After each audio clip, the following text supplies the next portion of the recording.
Okay, there we go.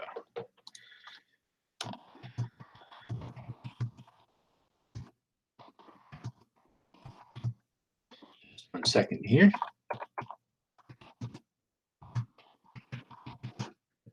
All right. Okay, cool. So I posted the link in Discord. So hopefully, I know that Labyrinth Podcast wanted to join. And anybody else who wants to join who's in Discord, I posted the link in there. For anybody else, let me check Twitter. Hit me up on Twitter if you want to join. And looks like that's about it.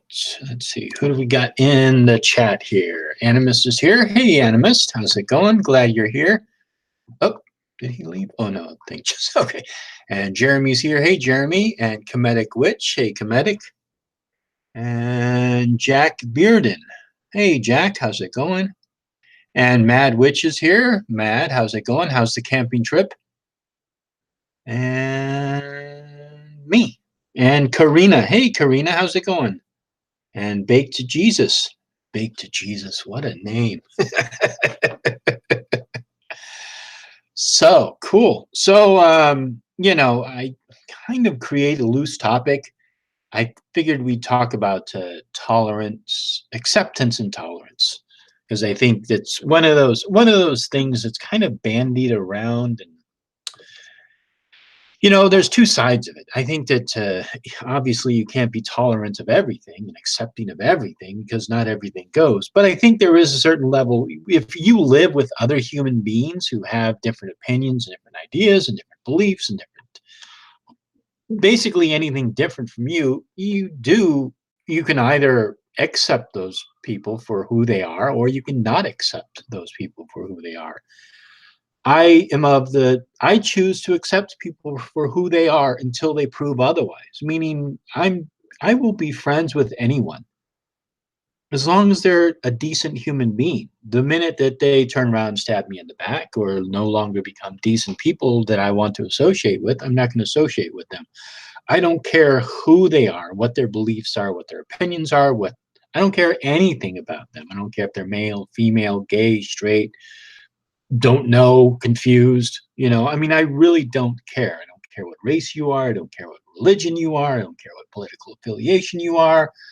I don't care if you eat meat. I don't care if you don't eat meat. I don't care if you're completely vegan. I don't care if you're semi-vegetarian. You know, I really don't give a flying fuck what you do with your personal life and your personal opinions, as long as at the end of the day, you're a decent person. And that's what it comes down to. And I think nowadays everything is identity politics, and everything is a group, and there's that group is good and this group is bad, and it's just, it breaks away from the individual. You know, we all have individual opinions and we all have individual beliefs, and I've met people on the left who I think are just completely fucking nuts and they're assholes, and I've met people on the right who are complete fucking nuts. I've met people who are straight who I just can't stand. I've met people who are gay who I cannot stand. I've met women I can't stand. I've met men I can't stand. I've met all kinds of, there's black people I get along with. There's black people I just can't stand. There's white people I can't get along with. And I do get along. I think you kind of get my gist. Basically, it comes down to the individual and who they are as a person. And everything else doesn't matter. How's it going, Leon? Not bad. Good. I'm just making a D&D character while I'm chatting with you guys. Cool. Well, I am hoping that Labyrinth Podcast can join us. I know that the link was in the Discord. I know he was having an issue with his browser. Yeah, with Chrome and his microphone. So hopefully he'll get that worked out.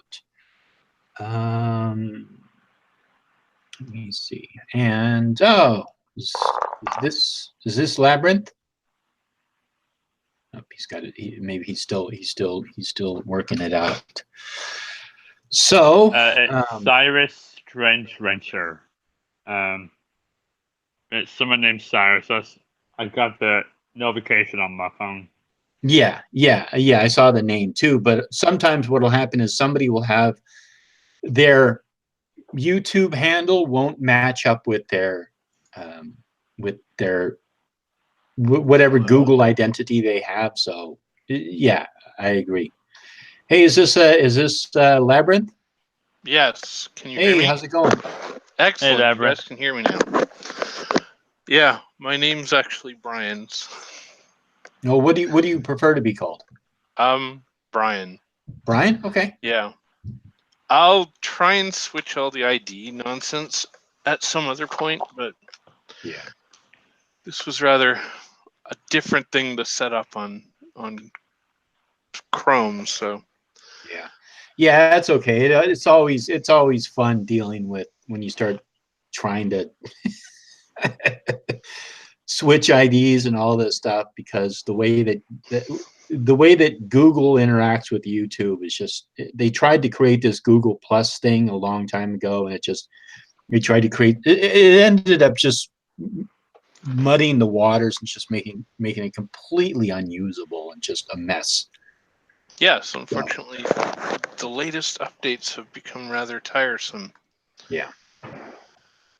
So, I mean, yeah. how the hell do you even change up like display pics and all that sort of stuff?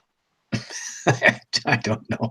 Like I have everything for some reason is connected to my Hellbound Heathen live streams and not my Hellbound Heathen account.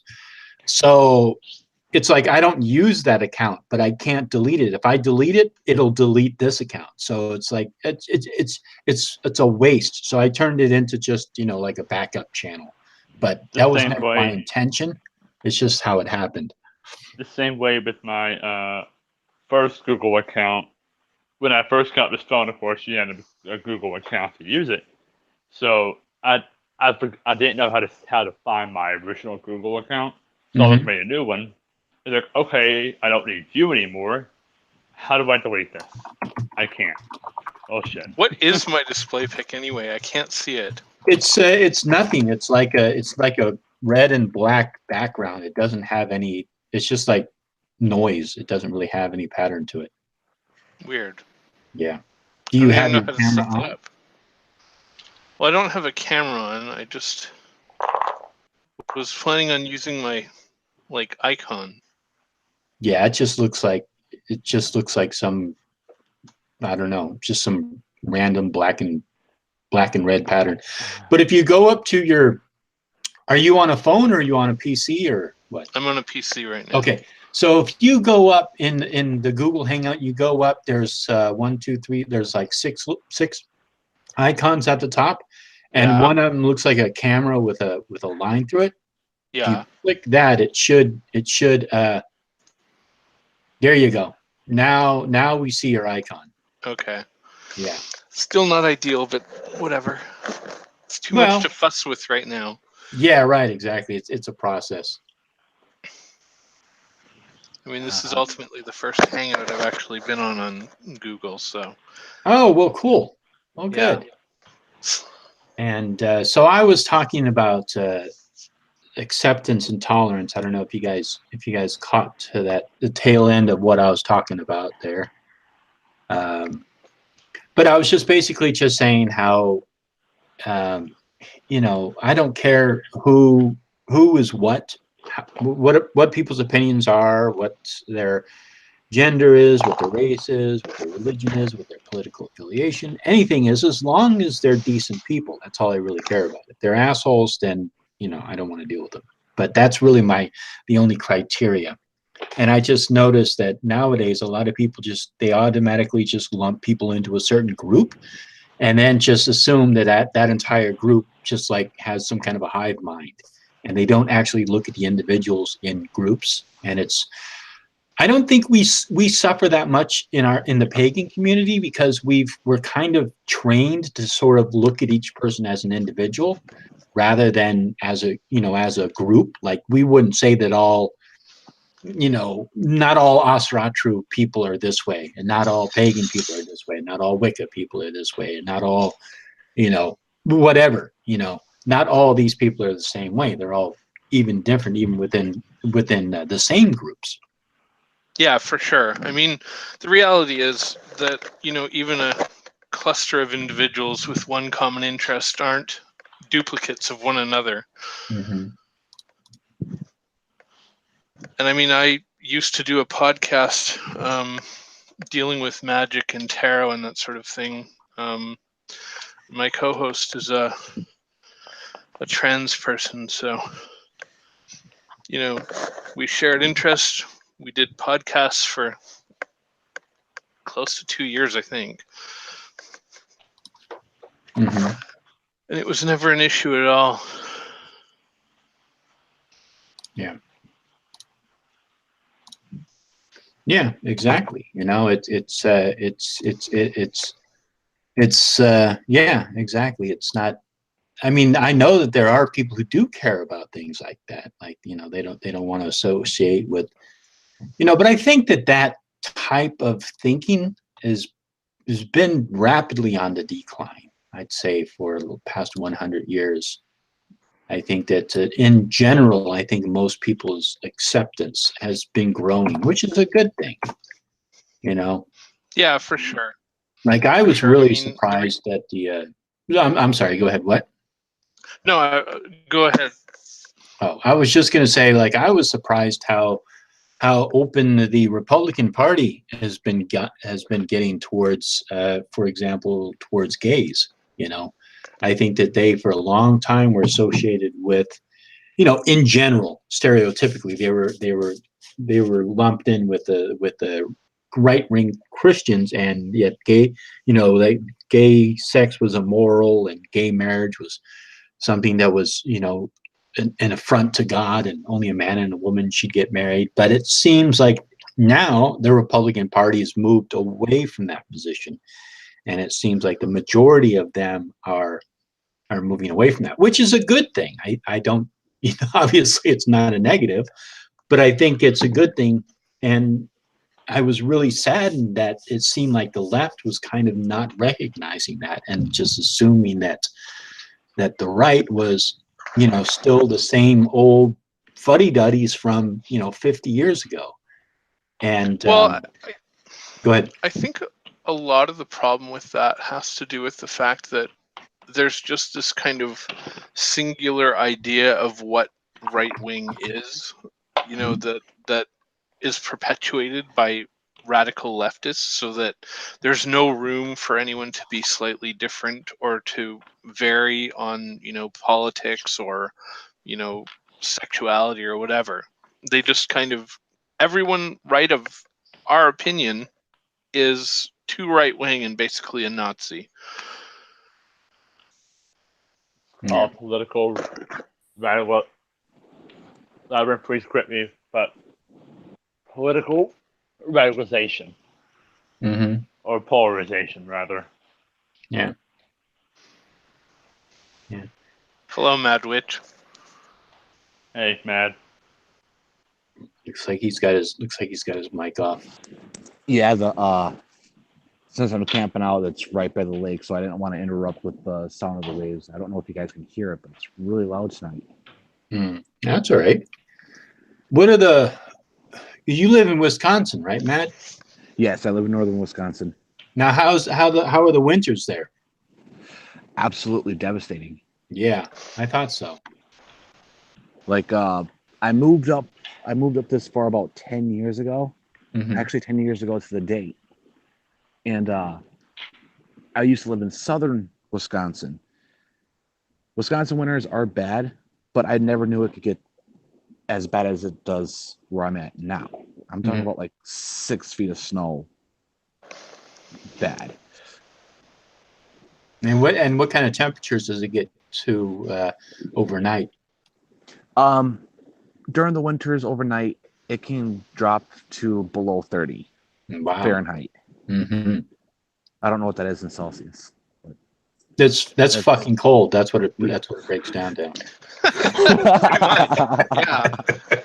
I mean, I'm up in BC, but I'm in like, a really temperate area. rainforests surrounding us, so winters at the coldest don't really get that cold. I mean, the last time we had like a major blizzard was mid 90s or something like that. 96, I think it was. But since then, it's basically just kind of teaser snowfalls that don't actually get cold. Yeah. And now Animus has joined the channel. How's it going, Animus? Oh, maybe he's still setting up his The mic's still muted. Yeah. So cool. Now, I think most of us know each other. The only one I know here is you, and I know Animus somewhat from a lot of the other live streams. Okay. All right. Well, maybe what we'll do is we'll go down the line and kind of briefly introduce ourselves. If we have a channel, we'll mention that, and if we identify with a certain path, we can say that. And so I'll go ahead and introduce myself. My name is Heathen. Obviously, this is my channel.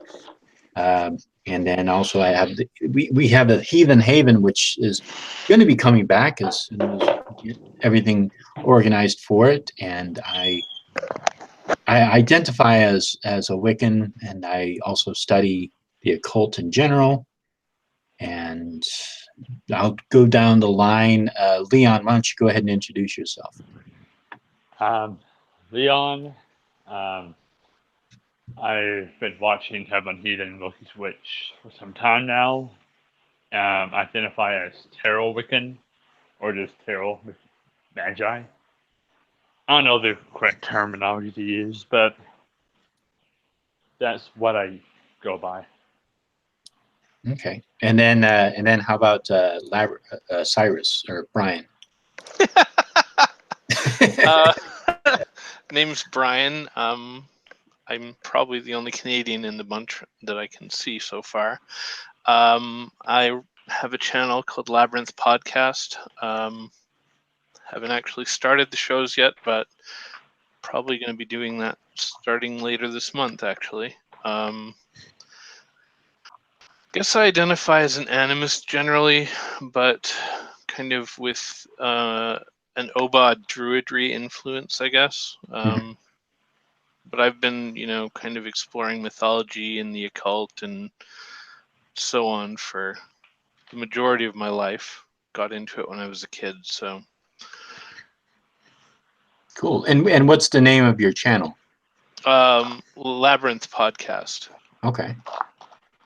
Well, cool. I'll see if I can. I'll look it up while. And why don't you go ahead and introduce yourself, Animist, and then Mad.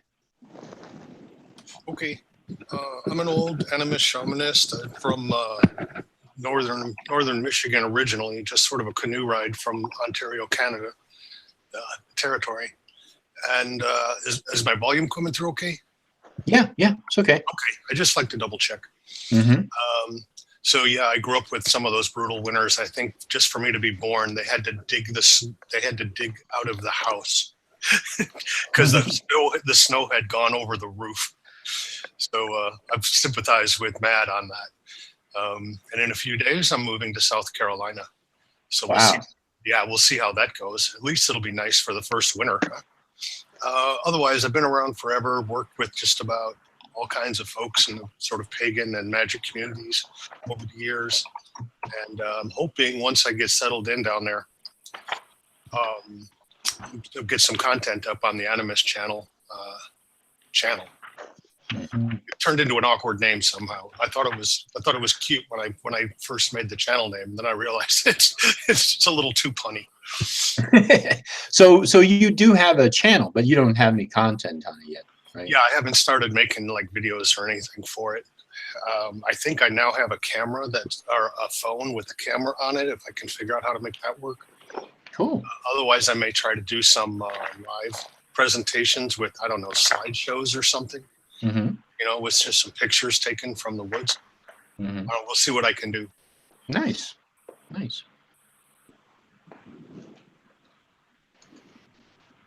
And Mad? Yep, I'm Mad Witch. I do have a channel by the same name. I do a lot of social political commentary and put my little 2 cents into it. That's mainly my channel. I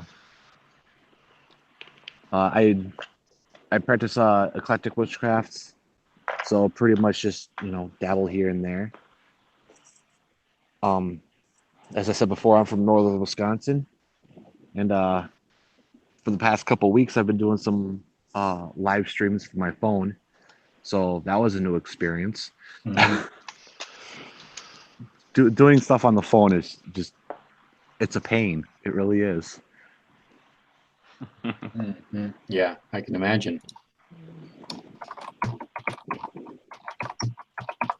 Sorry, I'm typing as I'm going here. So, well, cool. Don't mind me. Yeah, I'm and trying to sort my channel out. okay, that's all right. Because I was looking for it, and I saw one that said it was like an L and a P. Is that yours? Okay, so there it is. Okay, cool. So I wanted to Maybe. let me see. Oh, okay, yeah, this is a completely different one. Yeah. Okay, good. Good. I just want to make sure that because I'm going to post it in the chat, so if people want, they can go and check out your channel and Well, I have 7 subscribers so far, so. now you have 8. So. Ooh, I'm growing. I'll be monetized soon. Hey, that's unfortunately just how channels grow. They literally grow like one person at a time. Well, I mean, I remember. Go ahead. I was just gonna say, yeah, I mean, channels do take time to grow, and if you have no content, it's surprising to get any subscribers at all. Yeah. Well, yeah. If you don't have any content, then yeah, I mean, people are going to go to your channel, and unless they're your friend, that they really don't have any reason to be subscribed to your channel. It's true.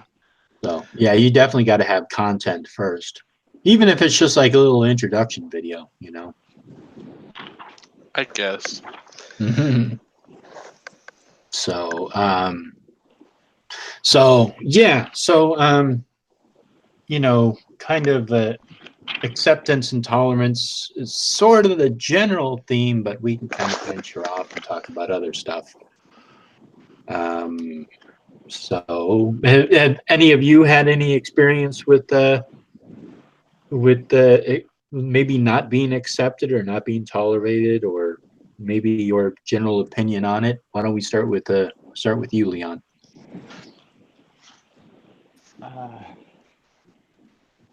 And if you don't have any, you can always pass too. I'll throw the pass card. Okay. All right. Brian? I honestly, I've been solitary most of my life, so I really haven't had to deal with any kind of rejection or exclusion or anything. But as I mentioned earlier, I mean, it's never really bothered me if people were like male, female, trans, any number of sexualities or whatever. It's as far as I'm concerned, as long as you've got kind of a common goal in mind, the rest shouldn't really be that important. Mm-hmm. Yeah, I agree. And I mean, if you're curious to know what I've done previously, magicalmusings.net, no K in magic. If Joy kept it up, is the website for my old podcast, and we did shows about tarot, and we did a series called Magical Musings, where we kind of talked about a specific topic and then rambled for a while. Mm-hmm. And what about you, Animist?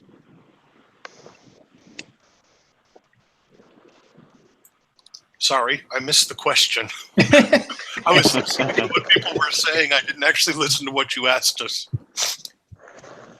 I was dealing with chat. Yeah, I just kicked that guy. Missed it. Yeah, I don't mind if people insult me, but when they start insulting the people in my chat, then I'll kick them.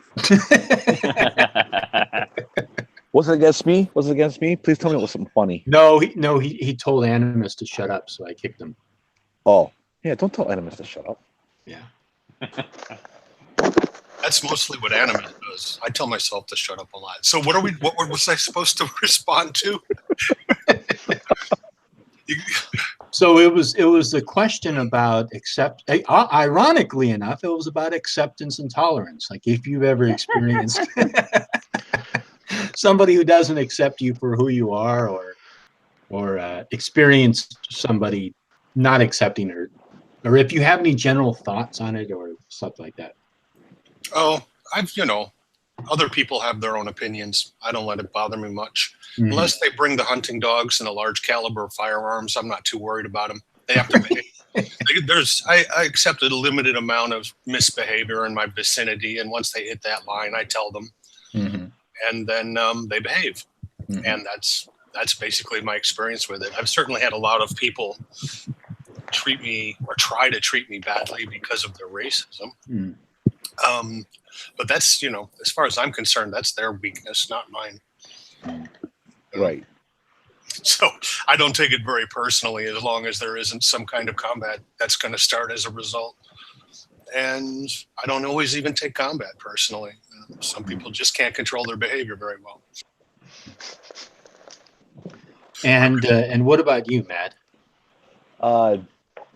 I am actually ashamed to say it, but when I was a Christian, I was actually that, unaccepting, intolerant, POS, but that was just because of Christian doctrine, like I didn't accept or tolerate, homosexuals or anything else. But once I became pagan, I became more accepting of other people's choices and their lot in life. But at the same time, I started to receive, intolerance towards me just for being pagan, especially within the larger Christian community and my former church. So, I mean, I don't believe in karma, but call it karma. That's interesting that you were that way, and then when you were pagan, when you became pagan, you became sort of more open to it. That's interesting. Well, the from what I've learned from my pagan studies is that it's paganism in general, like no matter what path you follow, no matter where you lie in it, it's a very accepting and tolerant community for the most part. I mean, yes, there are certain times where it's like, oh, this person's taking it way too far. You need to tone it down or get the hell away from me. But other than like situations like the more extreme situations like that, the pagan community is a very loving and accepting community, and that's why I'm pagan. It's because it makes me feel like I'm a better person because I don't have a book or someone who thinks they're speaking for someone else telling me how I should be treating other people because this book says they're bad. Yeah, that's interesting. I've often and I'll open it up to anybody who wants to jump in. But I think it's interesting that it's kind of, if you have, let's say, if you have a different spirituality than, say, like the three big ones, or really any kind of a religious dogma, it seems like you take on more sense of personal responsibility. Whereas if you follow a religion that has a dogma, and in that dogma there are certain things you cannot tolerate or accept, like sinning or whatever, for Christianity as an example, then you can become intolerant and unaccepting of that individual for their life choices. And then you sort of have an out, because you can say, well, that's because it's written in our Bible, or it says this, or this is how we believe. So it seems to give people an opportunity to kind of be an asshole and have a way out. If that makes sense? Oh, that makes perfect sense. Yeah, it definitely does. I think that, in religions where there's a strong collective identity, where they can sort of reinforce one another's, biases.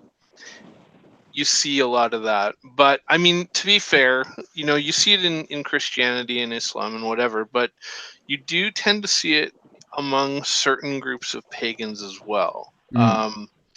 Like in my experience, there's been like Asatru groups that, have basically been converts from Christianity who approach their, Asatru faith as almost a fundamentalist mindset, but paganized, so it's legit now.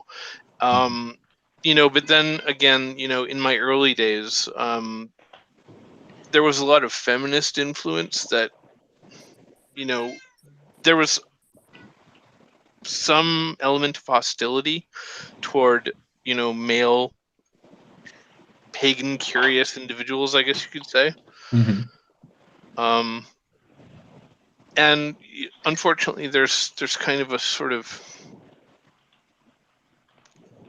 that same collective mindset even today that, you have to, if you identify as a pagan, then it's automatically assumed that your politics are going to be, in line with, the progressive left or what have you. And it's like, well, no, that's not how the world works. I'm sorry.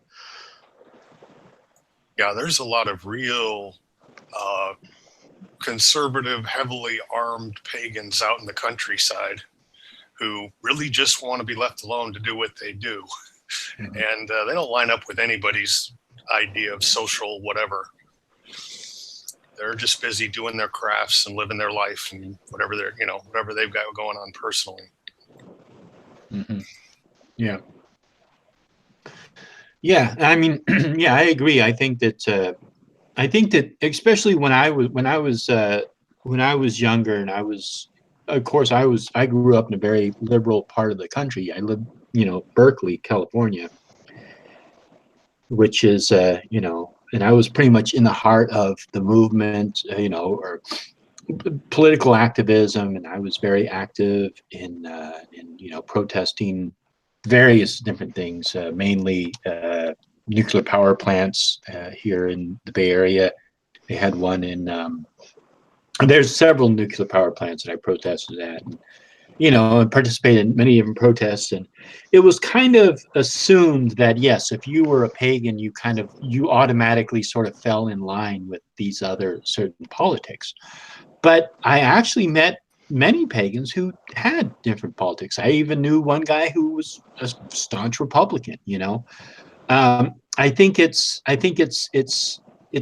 you can assume that this group of collective people can have more, say, libertarian or what's the term I'm looking for? They can have their own sort of, they can tend to have similar beliefs. But when it comes down to it, or maybe I shouldn't say beliefs, I should say political opinions. But when it comes down to it and you start asking them certain questions, you start digging a little deeper, you actually find out that they may hold a position on this, but they don't exactly hold the same position as someone else. So it's really interesting. So you can find individuals who even are, quote unquote, on the collective left or the collective right, who still hold an opposite leaning. So, for example, somebody on the left can have maybe a more conservative viewpoint. Somebody on the right can have sometimes a more libertarian viewpoint. So it's really interesting. But it is true. I do think that you can assume that in general most pagans would be more liberal than say a Christian conservative, for example. It's true. I actually agree with that wholeheartedly. Like a lot of the pagan community in my area is actually growing in the last couple of years. And yeah, a lot of the pagans here are, like you said, they are more liberal. Some of them are way to the far left, but others are like moderate liberals, like myself. Mm-hmm. And then comparing that to, the general population up here, which is Catholic, it's been, pretty much a political battleground in this tiny little town I'm in. And you could definitely see the, the split and the divide between, the political ideologies and the religions or the faiths that are practiced. Mm-hmm. Well, and I think too that with all that's going on lately with the Catholic Church, they're probably getting their hackles up a bit. They're going on the offensive, trying to like. You mean the what's going on with the cover up of child molestation? Yeah. Yeah. Okay. Because it's obviously had a wide impact. I mean, you've seen incidents of it cropping up all over the world, but it's only now that the Catholics have finally kind of said, well, yeah, I guess this is a big problem, we should probably do something about it. And even like they've even started splitting down the middle with traditionalist Catholics and the ones who support the Pope who's not the real Pope and all this kind of stuff. And it's just it's kind of weird to see like a church that criticizes all the Protestants for having broken off and reinterpreted scripture and dropped tradition in some cases, kind of going, well, no, now we have to decide what it means to be Catholic, because if you're not this and this, then you're not a real Catholic. And then it becomes this no true Scotsman argument. It's Right. like, well, I mean, maybe it's time for the Catholics to just become Protestants and get on with things. Yeah. That's Yeah, nothing but I mean that issue has actually been going on for quite some time. And what would happen is, like, let's say if a priest was accused of, molesting an altar boy, for example, they would usually be moved. They would just move to another church, and then there would be somebody there. But or another they would, country. yeah, right, or moved out of the country. So I personally feel like, okay, if you have a problem in your community, you need to expose it, and you need to, so it doesn't keep happening. You don't just move them around, because that's not solving the problem. That's just taking the problem and moving it to another place and acting like it didn't happen. And I think that that's what most people. Yeah, and I think that most people, that's what they're upset about. They're upset about the fact that they're trying to cover it up. I think that if regardless of whatever your religion is, if you are assaulting young children, sexually assaulting young children, that's a serious issue, and that's something that should be brought to the attention of the police. And there should, they shouldn't try to hide it or downplay it, which it seems like they've been doing. And I don't know who I cut off earlier, but who was speaking up? Oh, I was going to say at one point, I've seen the sort of general identity crisis rippling through the Catholic Church since the 1970s. Yeah, it's been one issue after another, and increasingly, what you get is a lot of clergymen and parishioners alike who simply decide to do it however they feel like doing it locally, and trying to get bishops who will sympathize with their position. I've known a lot of people who are involved in that one way or the other, and that seems to have kind of become the norm, especially on issues where the old guys in Italy aren't keeping up with the rest of the world. So things like birth control, accepting gays, and several others that have come up. At one point, there were rumors that the American Roman Catholic Church was just going to break from Rome altogether. They ended up not doing it, but it was a serious enough threat that Rome took actions to both stop it and to give the American branch more autonomy in what they actually did. So I think that's something that's just part of their evolution, because I think Vatican II, stirred a hornet's nest, back in '69 or whenever it happened. And there's been a lot of tension between the Vatican, or the post-Vatican II, Catholics, and the pre-Vatican II Catholics, who are like, well, the real Catholics existed before Vatican II, and it's kind of ridiculous to watch it. Mm-hmm. But at the same time, being on the sidelines, you kind of go, well, I mean, is it really such a big deal?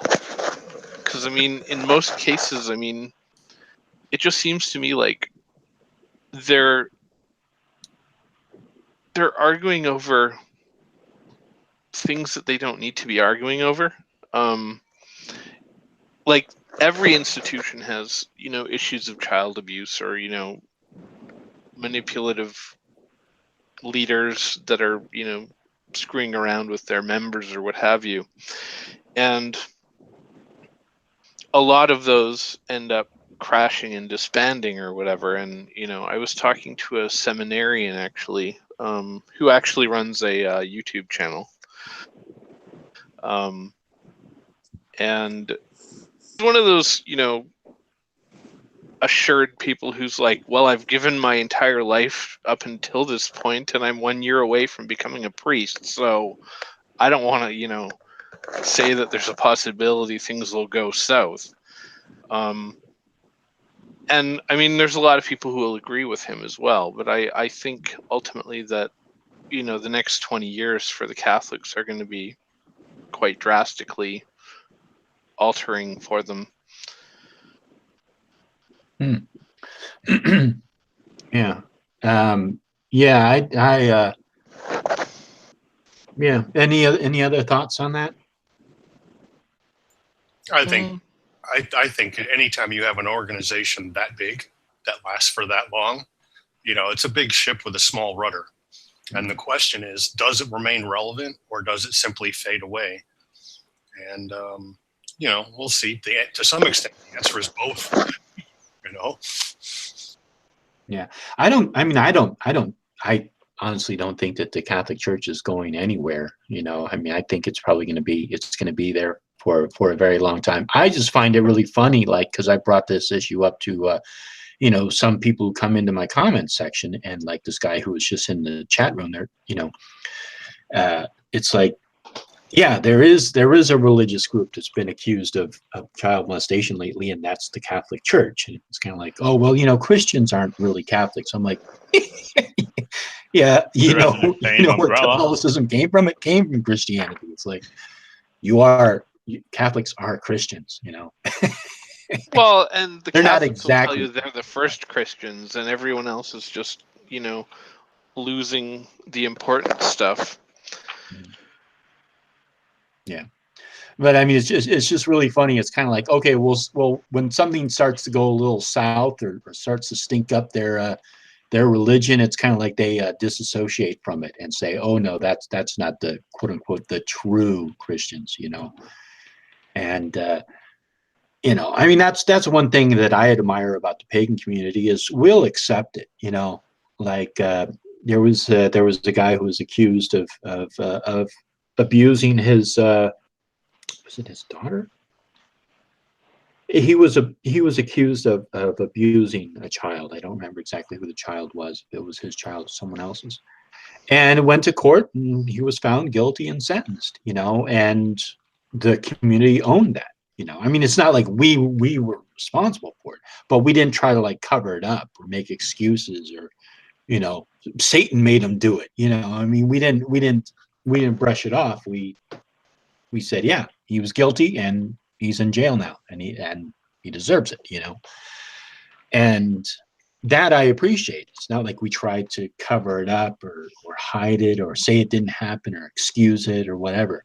And I think that's where the Catholic Church is really screwing up. Is it seems like they're not taking it serious. It seems like they're kind of trying to distance themselves from it and cover it up. And I think that in the end it's going to do them much more, like it's been doing them harm. I mean, people have been knowing about this going on, like Animus says, since the 1970s. I think probably even before that. You know, the old joke about the priest molesting the choir boy. It's based in reality. Yeah, I mean, I think a lot of it has to do with the fact that the church, like the Catholic Church, is just a gigantic international organization. Because, you know, the FLDS has had its problems, and, you know, What is the that was lit FDLS? up for a while and then faded away. You know, I imagine the Jehovah's Witnesses have had the same problem. But again, it flares up a bit and then fades away. And I imagine it has to do with the size of the organization. And what is the FDLS? Fundamentalist Latter-day Saints, I think. Oh, okay. The Mormons who practice polygamy and that sort of thing. Oh, okay. Warren Jeffs, I think his name was. Yeah, I don't know who that is. All right. He was in the news because he had been marrying like underage girls off to old dudes or something, and I mean, you know, you hear about these kind of problems in every religious organization and in every institution, really. It's just a matter of how much light is shed and for how long. Yeah, but I haven't heard about this going on in other institutions. Which other institutions have you heard about it going on in? Well, not within recent years, probably within the past 20 to 30, but the Jehovah's Witnesses have had that problem. The FLDS, David Koresh was accused of it, I think. You know, and so on and so forth. But it kind of just crops up in these kind of tiny places, flares up a bit, might reach a, you know, be worth a video or two, or it might be mentioned in an article, but then it kind of disappears because it's not as big a deal. Because I mean, there are countries in the world where the predominant religion is Catholicism, right? So of course, you know, issues that come up in those countries are going to be like shining a huge bright spotlight on the Catholic Church itself. And you know, Rome is trying to micromanage all these parishes and dioceses like scattered across the globe, and they're hoping that they can sweep it under the rug for a while, you know. But I mean, I seem to remember that even Benedict was Pope Benedict connected to some issue or other, like prior to Francis becoming Pope. Because I think Ratzinger, Benedict, was responsible for signing some sort of papal bull or some sort of document that encouraged the relocation and secrecy and that sort of thing. Yeah.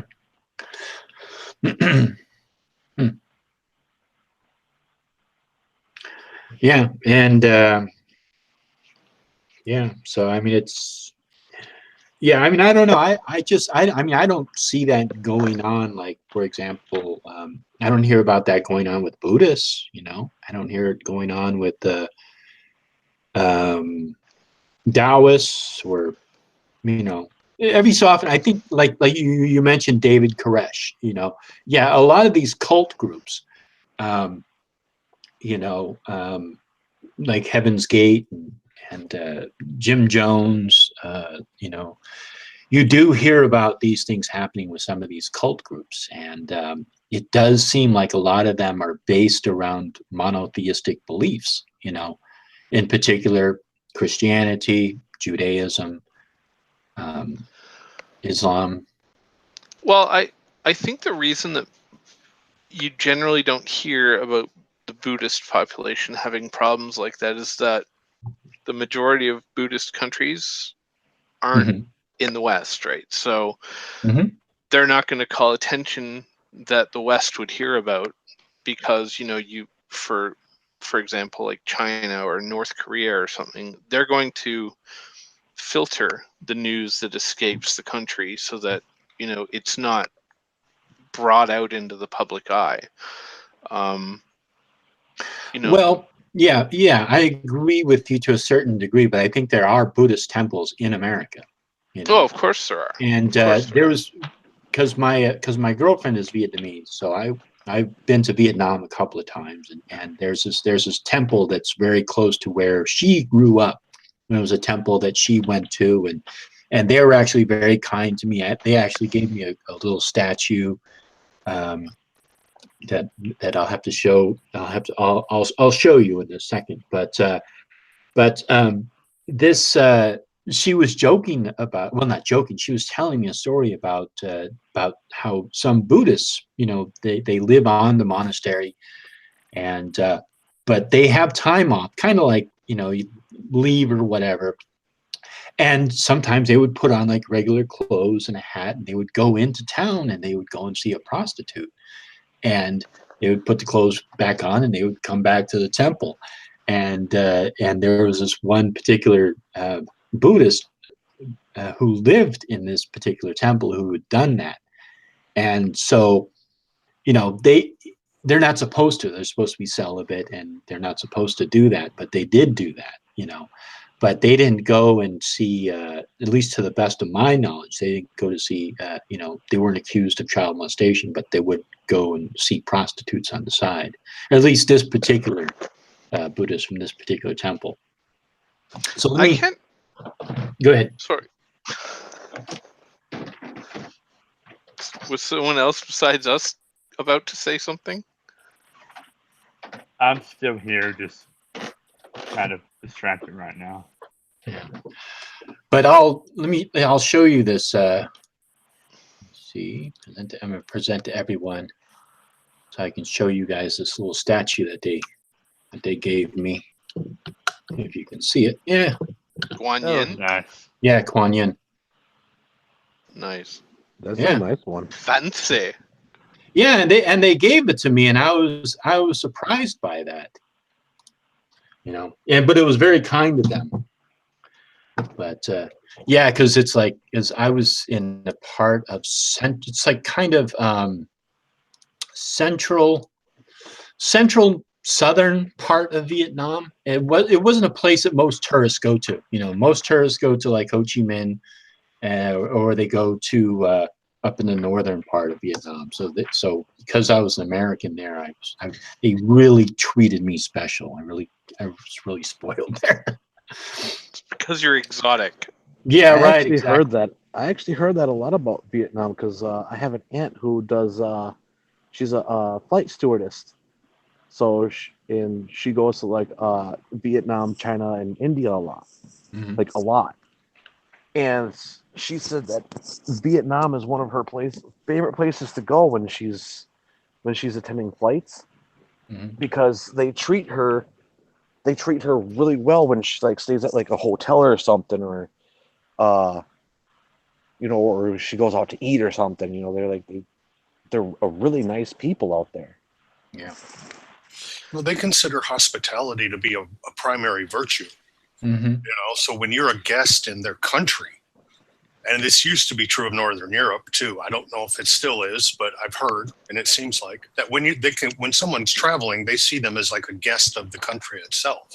And so until you act like an asshole, they pretty much treat you very well.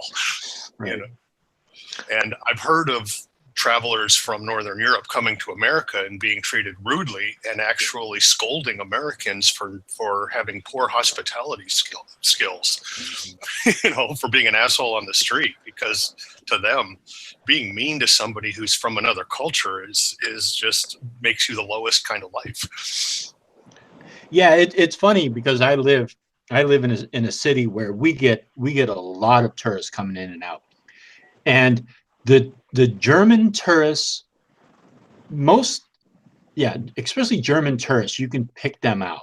You know exactly who they are. They've got backpacks on, and you know, and you can just kind of pick them out of a crowd. But yeah, I think that a a lot of the tourists that we get in San Francisco, they don't talk to very many people. They're very, I think they're kind of a little more reserved. You know, I think they're a little more cautious about who they talk to, just because of, you know, maybe they've run into or heard about stories about people being robbed or whatever. But yeah, I think it is unfortunate that we're not as open and as kind as we should be to you know, travelers and people who visit our country. But, you know, what are you going to do? Go around, tell everybody to, you know, treat people nicely? Well, Unfortunately, it doesn't work that way. That's Huh? that's what traditional European cultures did. You know, they had all these myths. Even if you look at, you know, and Greece is not the most famous for being a culture of hospitality, but if you look at their old mythology, it was all about that. If somebody was traveling and came by your house, you brought them in, gave them a meal, blah blah blah. You know, in the old pagan cultures, that was important. Hospitality was considered one of the hugest, most, you know, telling virtues that a person could have, and I think that it's a good thing that that's coming back. Mm-hmm. Because that's what keeps people from killing each other in huge numbers. Yeah. Right? Yeah. Yeah. Well, I think, to be fair, though, part of the openness and hospitality that has been traditional throughout Europe has been a lot to do with the fact that they were very homogeneous cultures. Like, you know, the Germans were friendly to the Germans because they were German and shared that in, you know, reality. And, you know, you go farther north into Scandinavia, I mean, harsh winters, you know, you're dealing with the chance that you might come across a traveler who hasn't eaten in 3 days or whatever because, you know, traveling across a bleak, cold landscape, you know, where you might have to hunt for your food or whatever, it kind of implies that the best thing to do, because you might be that person someday, is to feed someone and, you know, welcome them into your house. And I think too that hospitality element has carried into some denominations of Christianity, to be fair. Lutherans, for instance, have a really strong Northern European and German influence, and a lot of what people would consider traditional German and Northern Euro culture carries into the Lutheran Church that, you know, has carried across the globe, and, you know, they maintain it today. Whereas a lot of the American-born denominations, you know, Baptists and that sort of thing, are very insular and kind of distrusting of the outside world because they believe differently. They might try to corrupt your way of thinking or seeing the world or whatever. So they enclose themselves in a wall of distrust. Whereas, you know, your traditional European cultures, it was like, well, you might be from, you know, across the Mediterranean or whatever, but come on in. We have similar foods to yours. Well, yeah, I completely agree with that, with the like Lutherans and everything, you know, still doing the old European kind of like hospitality, because my mom and stepdad are both Lutheran, and I was always raised that if you have a guest in your home, you know, offer to feed them. You know, so it's like, so every time I, you know, when I did have a place before, you know, whether it was just like some random person or one of my friends, if I'm about to eat, you know, or have a meal, I always offer whoever's sitting on the couch, you know, hey, you want some food? You know, and then, but that's just how I was raised, and, you know, I agree. Brian, was it right? Yeah. Yeah, it's really interesting. There's a lot of in Celtic society, like, let's say during you know, early, like in Gaul, early France, and other parts of Europe, there was a very strong emphasis on how good of a person you are to your guests. You know, how well you treated them. You gave them, like the best cut of meat. They had a warm bed. They had good food. They had plenty to drink.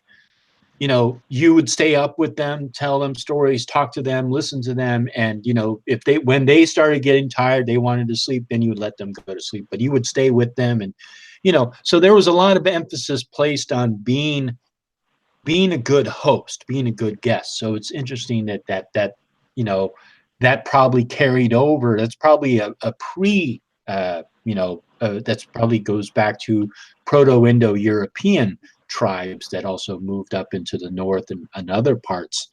That same kind of hospitality or desire for, not desire for, but an emphasis on being very hospitable probably carried over. I think a lot of that too comes from the fact that those early cultures were so scattered. Like if you had someone come from some other part of the country or whatever, or what we would call countries now, like they may have traveled 300 miles or something, and on foot with donkeys or what have you. I mean, of journeying, right? So the fact that they were spaced so far apart and may have traveled across vast open spaces that had no people, no guarantee of a meal or what have you. I mean, it seems to me that that potential for starvation or challenge or difficulty or illness or what have you would kind of strongly influence the need to be generous. Mhm. And like, I mean, you can see it with stories like even in the Eddas, the Grimness Mall, where Odin is like disguised as a wanderer. Mhm. Modern Asatruar talk about the importance of being hospitable because you might have Odin come to your door.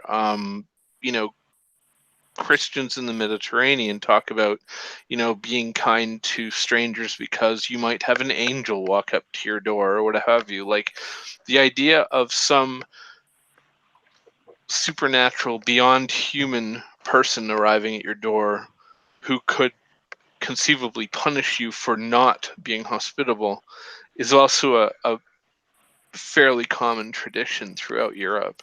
Mm-hmm. And there's a lot of parallels between Norse mythology, Norse gods, Norse characters, and Celtic gods and Celtic practices and Celtic mythologies. Slavic ones, for that matter. Oh, really? Yeah. You see, yeah, I'm not that familiar with Slavic mythology. I probably need to crack a book open and really start looking into that. You're probably right. But I'm familiar with Norse mythology and Celtic mythology, and there's a lot of overlap. Oh yeah, definitely. Yeah. So that's yeah, I definitely agree with you there. And I think that's why the ADF has been able to maintain the 9 noble virtues, and just kind of scatter it throughout all the Indo-European. Oh, you mean Arnidriak? Yeah. Because what they do is because they're trying to operate like a pagan church, essentially, they maintain a core set of practices so that you can go from your own group to any other group, in North America, the world, wherever they may have spread to.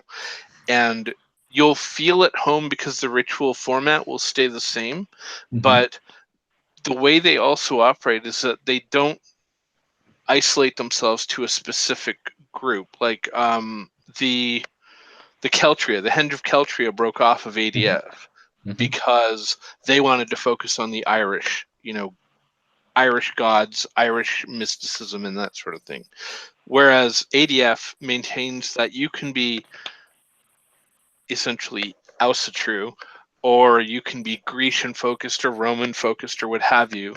And regardless of the pantheon your group might be working with, even you as an individual member can go and work with your own pantheon at home. Mm-hmm. But the general idea is that if you want to work with a particular pantheon, or you join a particular group with a particular pantheon, that even if you go to a different group who has a different pantheon, the ritual format's the same. It's just interesting to see the need for pagan community to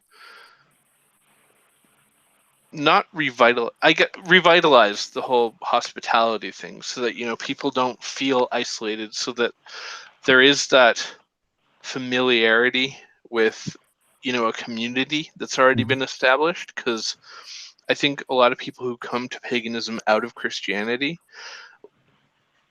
have a lot of fear about the loss of that community that they're so familiar with.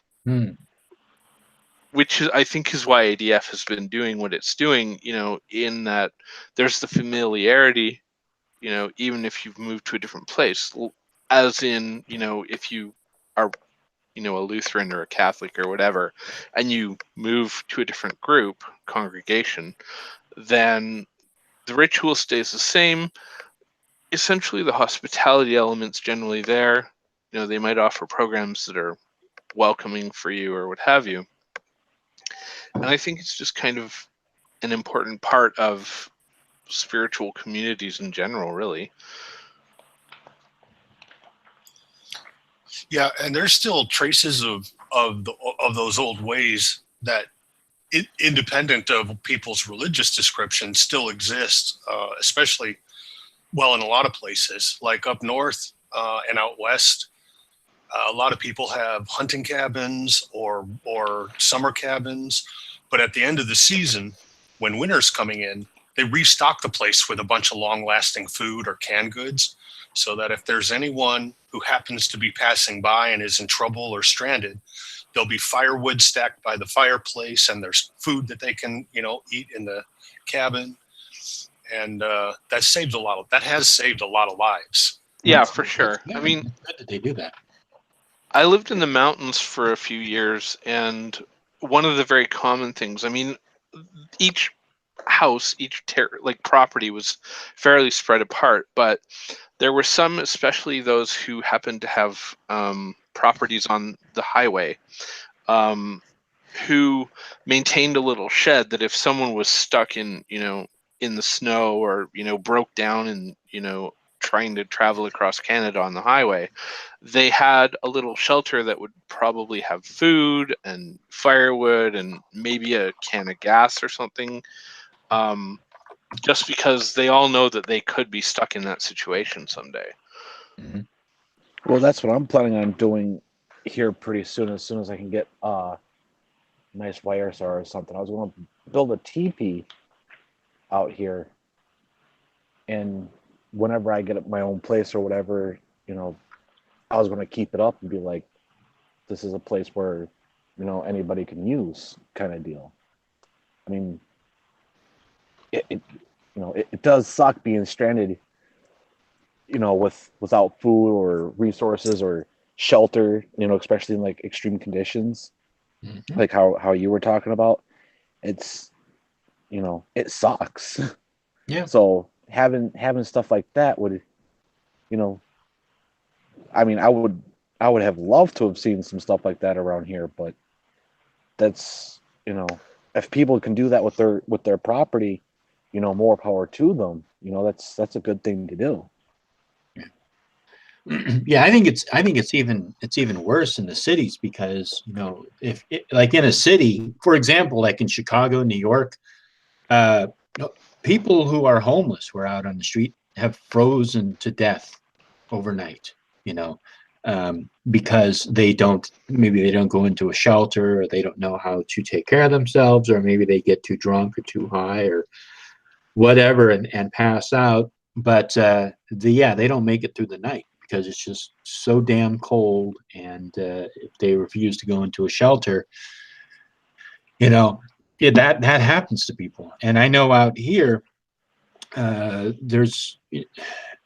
luckily out here, I think the survival rate is higher, because chances are somebody won't freeze to death overnight. It doesn't get that cold here. But other parts of the world, that's a very serious concern. And it's not like, you know, like most things, it's not like you wake up in the middle of the night and go, oh, I'm too cold, I have to do something. It's like, no, you just sort of kind of go, you just so cold, and then you just it's very easy to get frostbite and stuff like that. And yeah, so it's a real big concern. So if you do have a cabin where you could retreat to, that's wonderful, but you're not going to find anything like that most of the time in cities today. You might find it out, like Brian was mentioning, like out, or Animus was mentioning, out in the middle of somewhere far away from civilization, but not around cities. Well, and I kind of wonder if, like, part of modernizing pagan thought wouldn't somehow include, say, the creation of a care package or something, like some small, I don't know, a bag full of self-care goods, you know, soap, toothpaste, whatever, a bit of food, something like that, maybe gift cards for a local fast food place or something, that you could provide to someone who you happen to pass on the street, who might be in a situation where they could potentially freeze to death or something. I mean, unfortunately, it seems a very popular thing on YouTube that there are, like, some of the, like, really hefty follower count YouTubers who will go out, you know, once a year, you know, and say they'll buy 100 cheeseburgers or whatever, and they'll hand them out, you know, willy-nilly to whoever happens to be around. But, you know, there's kind of that weird thing where they're doing it for views, right? One of the things that I was trying to deal with in one particular town I used to live in, a very small pagan community, 30 people in the larger organization. And we brought up the idea of starting like a pagan food bank or, you know, charity, just in case there were, you know, poor families who might need some goods to help them get through winter or whatever. And there was a lot of conflicted opinions about whether we should exclude everyone who's not pagan and go, it's just ours, or if, you know, we should branch out and say, well, it doesn't matter what they believe realistically, because whether you are Christian or pagan or, you know, Buddhist or what have you, if you're starving, you're starving. It doesn't really matter what you believe.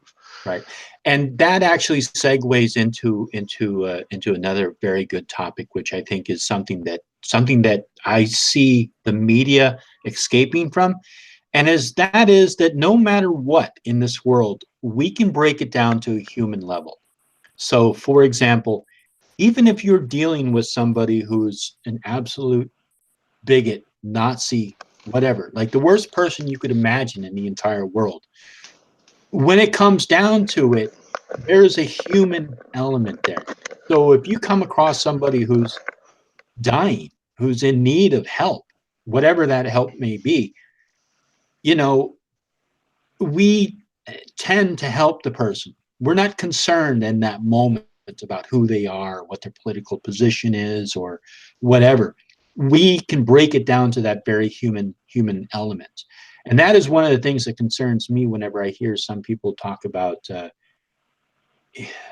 levels of violence they would commit against other people who hold a different opinion from their own, because it seems like they're willing to cast that aside. Like, oh, if you hold this particular belief, this particular opinion, then you are essentially subhuman.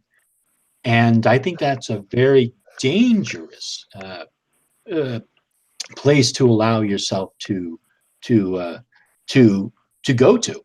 But anyhow, we did have a question, so let me get this, because we've got a couple of people in here that have been kind of going back and forth. But this comes from Doctrine Enforcer. They ask, where did they ask it?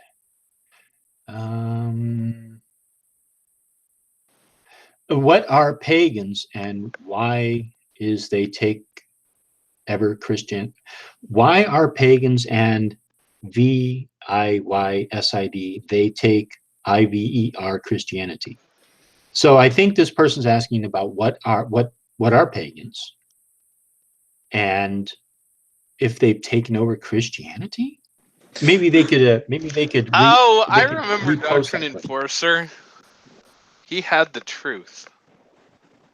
Oh, was he the guy who came? He was. I who I invited on Thursday? Yeah, same guy. Oh, okay. So I guess that's his question. He's wondering about what pagans are. Yeah, he might want to listen to the program a few times and find out a little bit.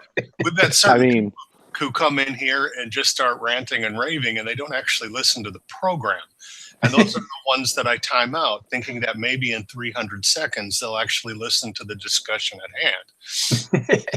Yeah, they're actually going to be stewing on the fact that they just got timed out for 300 seconds. Everybody's got to grow up sometime. Right? Everybody's got to grow up sometime. It's such a weird question to ask too, because it's so hard to answer. Yeah, especially the first part. The second part, I don't understand like how paganism has taken over Christianity. That's a non-question. That's just false. Period. Let's ignore that second part. Let's address the first part. Like, what in your opinion, like, what is paganism? I was about to say, because it's subjective to what it is to be a pagan. Mm-hmm. It really is. Like, there's how many of us in here right now? Four of us in here right now. 5? Yeah, 5. Yeah, 5. Leon's quiet, but he is there. Sorry about that. That's No all right. worries. Okay. So each one of us will describe paganism in a completely different way. I can guarantee, especially since we are from different backgrounds. Well, and there's a joke among druids that if you ask 100 druids like what a druid is, you'll get 200 different answers. So it's I don't expect us to speak for every single pagan in the entire world, but I was just thinking we could just each one of us could describe what paganism is to us. So why don't you go ahead and start us off, Matt, and work our way down. For me, what I've learned about what it is to be pagan is to just be in balance with yourself and your surroundings. So that's, being aware of your surroundings, being more conscious about your environmental impact, being more conscious about like what you consume. I mean, I'm one to talk, I still smoke, but but it's just that being aware and being in balance, or trying to be more in balance with yourself and your surroundings. Mm-hmm. And what about you, Leon? Since you've been quiet for so long, we'll put you on the spot. It's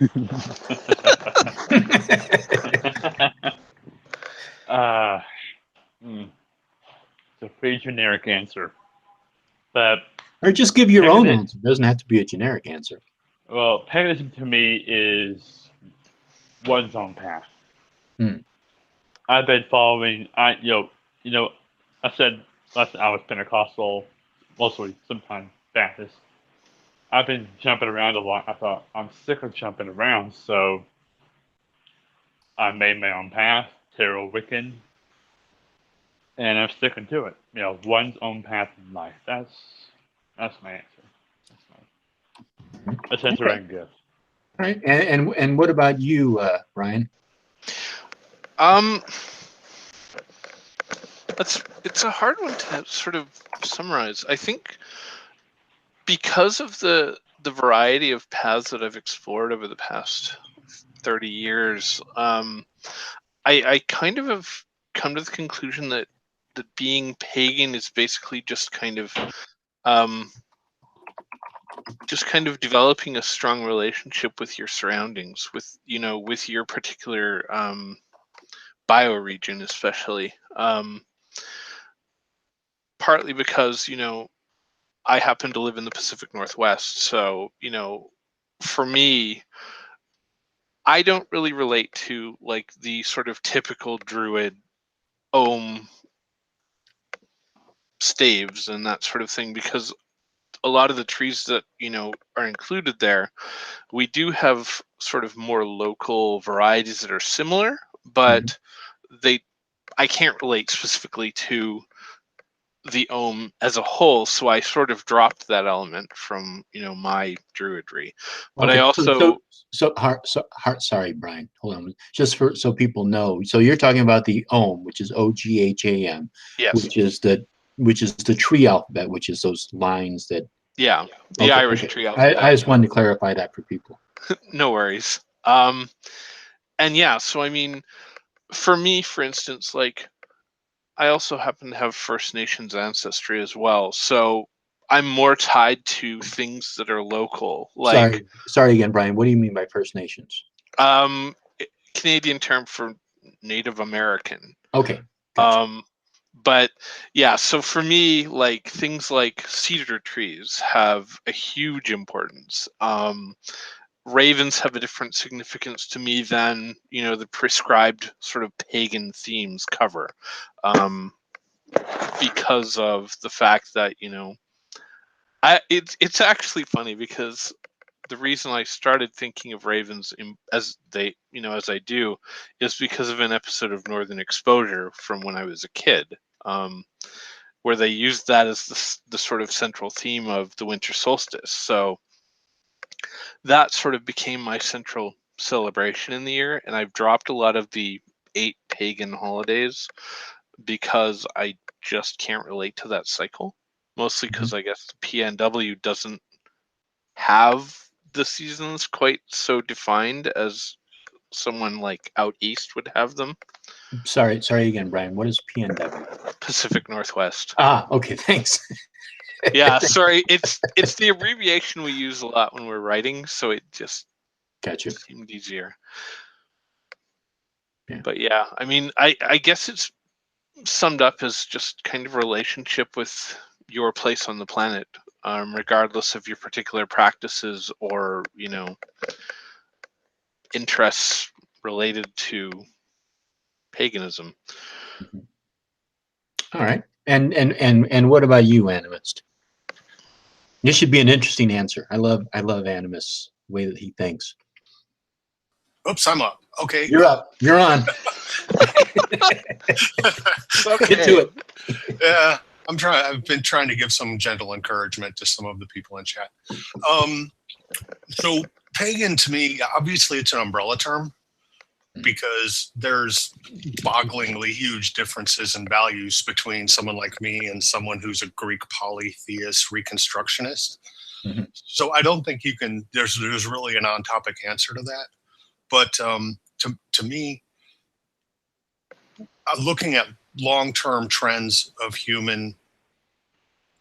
how humans organize themselves and pass on values, there was a period where what I call imperial religions arose and wed themselves to imperial politics, and basically groups of these empires and imperial religions ran around the world, stomping all the individual cultures into the dust the best they could, to the extent they could get away with it.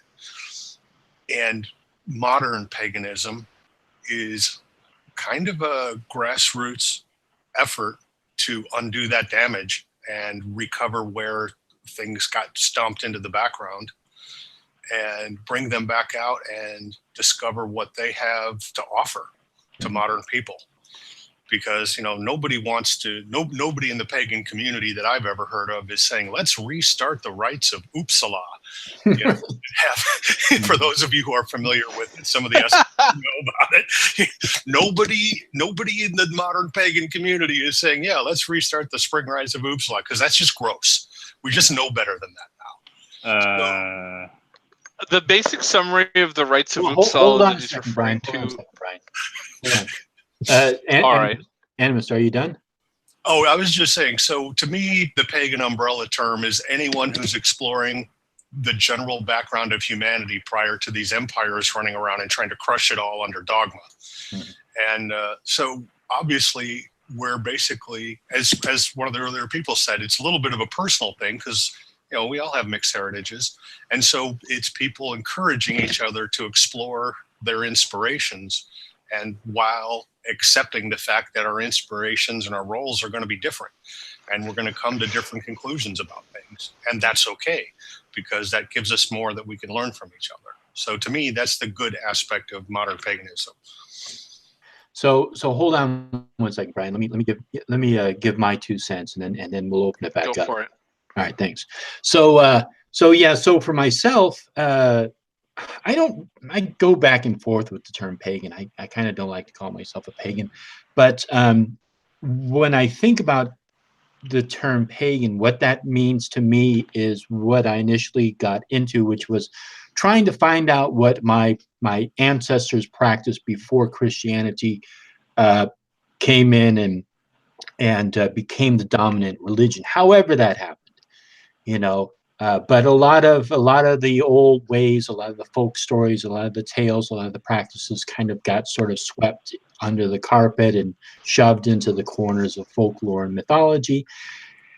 And so when I think about that, I think about what my pre-Christian ancestors would have practiced. That's what I consider to be pagan. And again, like everybody on this panel has said, it all means different things to everybody. So if you ask every single pagan what pagan is, you're probably going to get a different answer from every single person, because it's a very personal experience. There was a meme that I saw on Facebook earlier, or no, it was on Twitter, and somebody had a picture of a dog and a cat, and I think they were in Yosemite, and they said, "This is heaven," and all it was just a picture of them by a river in Yosemite, probably near Half Dome, and that to them was heaven. And I wrote back, I said, "This isn't heaven. This is the natural world. This is the natural world. We've created this fake world around us. Our natural world is that beautiful world that we find to be heaven. That is heaven. That's the natural world." And to me, part of my paganism is trying to connect and trying to become a part of that natural world, whatever that might be. So that's my quick summation of it. So what were you gonna say, Brian? And then we have one more question. Well, I was going to quickly sum up the rites of Uppsala that were referred to. The basic idea is that every 9 years at Uppsala, there would be a sacrifice of 9 of every male, or 9 males of every local species. And there's, obviously there would be a huge flow of blood all over the place. And there's discussion about various elements of what was sacrificed. Some people say humans and so on, but yeah, so it's just basically a sacrificial bloodbath kind of a thing. Well, So yeah, they left the corpses hanging around the place for days until they were like rotting on ropes. It was gross. it would be, yeah, by today's standards, but I mean the animals had to eat too. Yeah. Well, okay. That was a wonderful image for us to segue into the next question. Let me see. Then the other question we had from Maljorn, I'm probably mispronouncing it.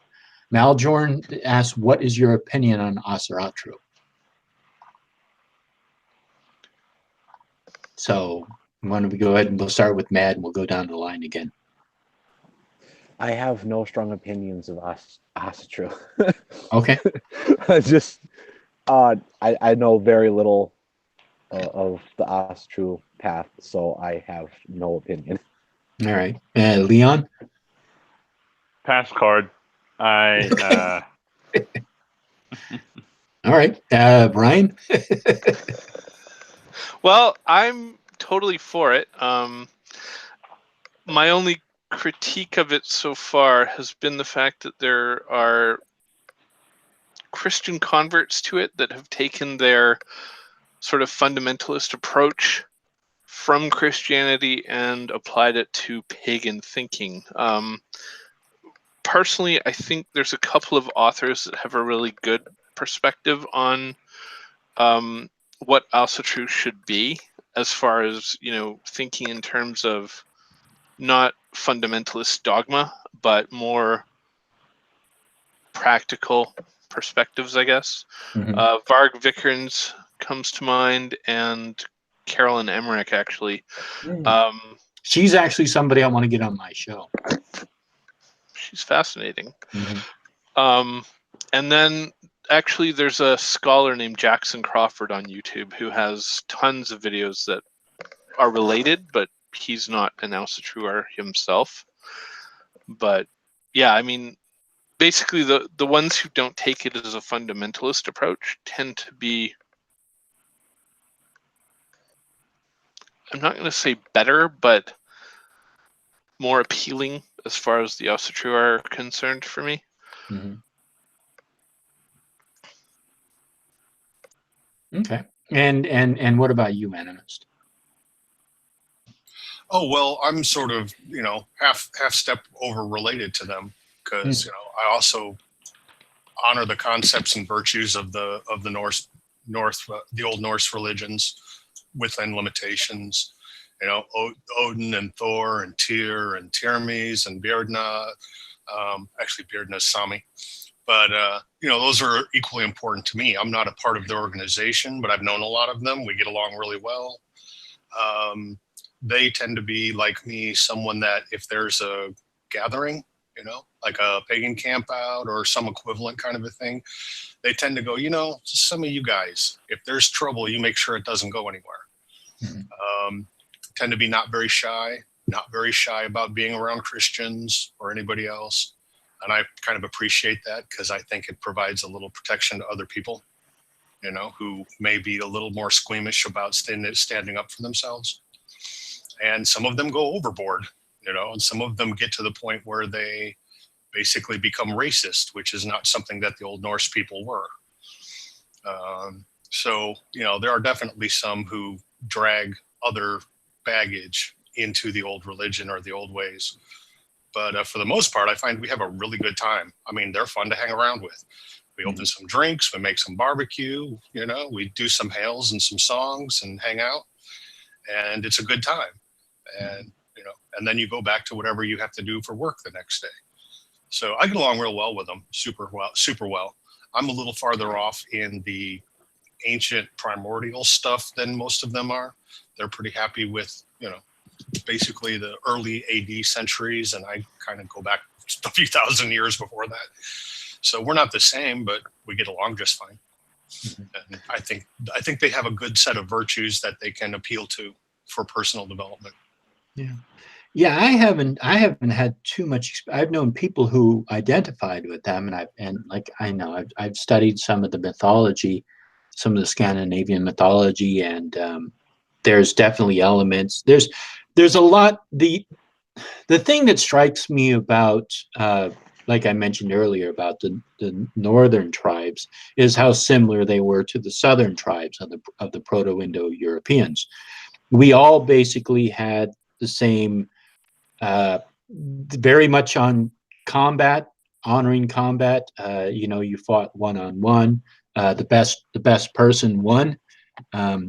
Oftentimes fights would just break out and they would just kind of like, whoever drew first blood or whoever got the first hit or whoever gave up first, so there was definitely high emphasis on honor, being a good person for the tribe, definitely emphasis on stories, mythology, honoring your ancestors, being a wonderful guest, or a hostess. So there's a lot of similarities, at least from my point of view. And I don't know that much about Asatru, but I see a lot of similarities between that and Celtic culture. And, even the word German is war man in Godelic, in one of the Proto-Indo-European languages. And there's a lot of crossovers between the mythologies, between the gods. For example, Thunar Thunar was a Gallic god, and that's very close to Thor. And there's other gods. I think Tuatate's very similar to Tyr. The story about the Fenris wolf in Tyr, I think, is very fascinating because there was a tribe. I think they were the Carnutes. I think they were the Carnutes, and when Rome came in and basically took over their land, they chopped off the left hand of every single male. Excuse me, they chopped off the right hand of every male so that when they grew up, they did not become warriors. And this I find very fascinating because you see the parallel of it in the story about the Tyr and the Fenris wolf. He put his hand into the Fenris wolf and got it bit off, which is very, very striking because Roman legions often used the wolf as their as their totem animal. So I think it's interesting. I don't know if it's the exact parallel or if it's just happened to a coincidence that it seems similar, but I see parallels in it. Yeah, exactly. Wolf Paradox is saying Nodin's Nuada. Yes, exactly. Yeah, Nodin's Nuada lost a hand like that too. So if there's any other questions, please, especially you guys who are getting timed out by Loki every 30 seconds. If you guys have legitimate questions and you're polite about it, we'll be happy to answer them for you. So please go ahead and ask us questions. So I guess I actually think those two are the same person. Oh, you mean just two accounts? Yeah, it could be. Like it's getting to be it I don't know how to explain it, but for some reason I have this feeling like those two accounts are the same person. Could be. Maybe they're fighting with themselves. They have a what is that? A split personality disorder? Schizophrenia or Yeah. It's Or an internal conflict. It is Saturday They want night. to be pagan, they want to be Christian. Loki says she's about to open a can and get the fuck out. Open to 24 yeah, pack of those. Here's a good question. So Wolf Paradox says, "What are your thoughts on the witch kit that was marketed, then dropped?" I know I spoke on that last on Wednesday, but we'll go down. What are your thoughts on it, Mad? Or did you hear about that? I heard about it from you, and the way that you explained it, I was like, well, why did they drop it? I mean, like you were saying, like, yeah, there was like some things that, could do without, or, maybe put something else in or whatever. But a witch, I mean, my thing was, we already have books on paganisms, all branches of paganism out there, right? Mm-hmm. So why can't we have, like your basic starter altar kit or something? Like it'll have like a couple candles and maybe like, a small statue or something. I don't know, but something cheap just to like, for like new practitioners to come in and, not be so bogged down by, trying to get all these expensive things or whatever, or build up their altar over time or whatever. You know what I'm saying? And It's like, why do they like? I don't think I stuck long enough around because I passed out. But was there a reasoning behind them dropping that product? Yeah. Because what happened was, okay, so they created this little kit and they publicized it, and I don't know who complained about it, but I'm assuming, because I know there were several pagans who weren't happy about it, witches in particular, who thought that it was kind of it was too oversimplified. There wasn't enough explanation, and they felt like they were just kind of like it was just a way for them to make money. And so they complained to the company, and the company actually pulled it. They said, "Yes, we've heard your voice. We're now pulling it. It's not going to be sold." So that's what happened with it. Oh, okay. Yeah. What are your thoughts on it, Leon? I know you spoke about it last time. I thought about it, and like you said, I'm not too fond of the sage being included, but if it's like a toy like a toy little wand or tarot deck with source liquid inside. It can't be any more. Honestly, I have no problem with it. We gotta start somewhere. All right. And what about you, Brian? Well, I didn't see Wednesday's talk, so I'm thinking that the only witch kit I've ever heard of had to do with like that one that was tied to like Silver Ravenwolf's Teen Witch, I think it was. Mm-hmm. Is that the one we're talking about? No. Yeah. So, let's see. Let me go online here. So we can get a little context. Yeah, you'll have to forgive me for not knowing anything about it so far. No, well, I think it's true. I think other people don't exactly understand what it is either. Well, a lot of us are kind of old to keep up with what kid toys are these days, regardless of the flavor. Yeah, that's true. So what I'm going to do is I'm going to present. And then I'm going to share my screen. Look at that. I haven't done this for a little while, and so all of a sudden I don't know what the hell I'm doing. Here we go. Serious? Oh, okay. So you joined the video call. Okay, so you're just... Sorry about that. No, it's okay. You just dropped out for a second, huh?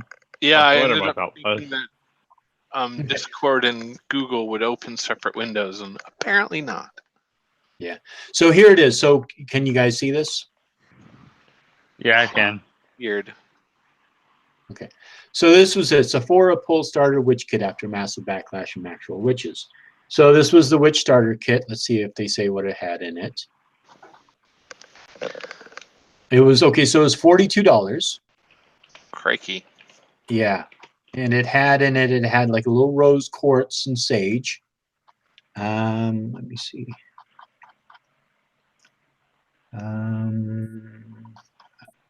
Yeah, so okay, so they had all these various oils, not oils, but like perfumes. So it looks like it had a rose quartz, sage, a tarot deck, and then a bunch of Oils? Huh? Probably oils? No, they weren't oils. They were like perfumes. Oh, They were just like little bottles of perfume, I think. They weren't oils. Oh, from Sephora, then yeah, it probably was more like perfumey stuff. Yeah. So that's what the kit was, and so there was some backlash, or I shouldn't say that. There was a lot of people who just complained about it. They had various opinions about it. So hopefully that gives us some context. Yeah, it does. I don't know personally. I mean, I guess part of it is because I, started young, and every book that I ever read was talking about starting your own, starting small. If you want a basic kit, get yourself a little bowl and a cup, and start with your own kitchen stuff if you have to, or whatever. So I mean, buying a pre-made kit to me doesn't seem like a worthwhile option. Okay. Oh, Richie from Boston's here. How entertaining. And what about you, Animist? What's your opinion on it? I think it looks cute, and I think some people take themselves so seriously they can't stand the idea of little kids being raised in their own tradition in a kid way. And I think a whole lot of butthurt 30-year-old assholes probably just put, popularizing paganism or Wicca back another 5 years. And I think they should be ashamed of themselves for being jerks like that. I mean, what's it going to hurt if some 13-year-old, gets to experiment with aromatherapy and make the house stink to high heaven with sage? I don't know about that. Mm-hmm. I'm not a big fan of that herb myself. I don't even put it in my turkey gravy, but it's edible. So this company, what I put in the chat was this company, they thought it would be a cute thing people could get for their children, because one of the things that's going to happen is, okay, we got this big pagan and Wiccan explosion, and hey, they're going to be having children. and they're going to be raising children that way. And as time goes on, there's going to be more products marketed to that market because that's what products do. I think if people are going to get all intense about how secretive it's supposed to be when it is in fact becoming a very public cultural, part of culture, then they're being assholes and they're being mean to children. And I think they should cut it out. A kid can only get in about so much trouble by smearing sage on the wall. It's like crayons. And so they got a little piece of rose quartz. They can work on their energy work. Like I said before in the last talk, yeah, kids need adult supervision, but they're not going to unleash a hellmouth with a piece of rose quartz and a tarot deck. They're just not gonna. So I think that's something that people are going to have to accept will exist in the same way it would have existed in traditional societies. People would be getting their children little presents based on their culture and get used to it because it's going to happen. Yeah. That's where I stand on it at this point, I think. Mm-hmm. Yeah.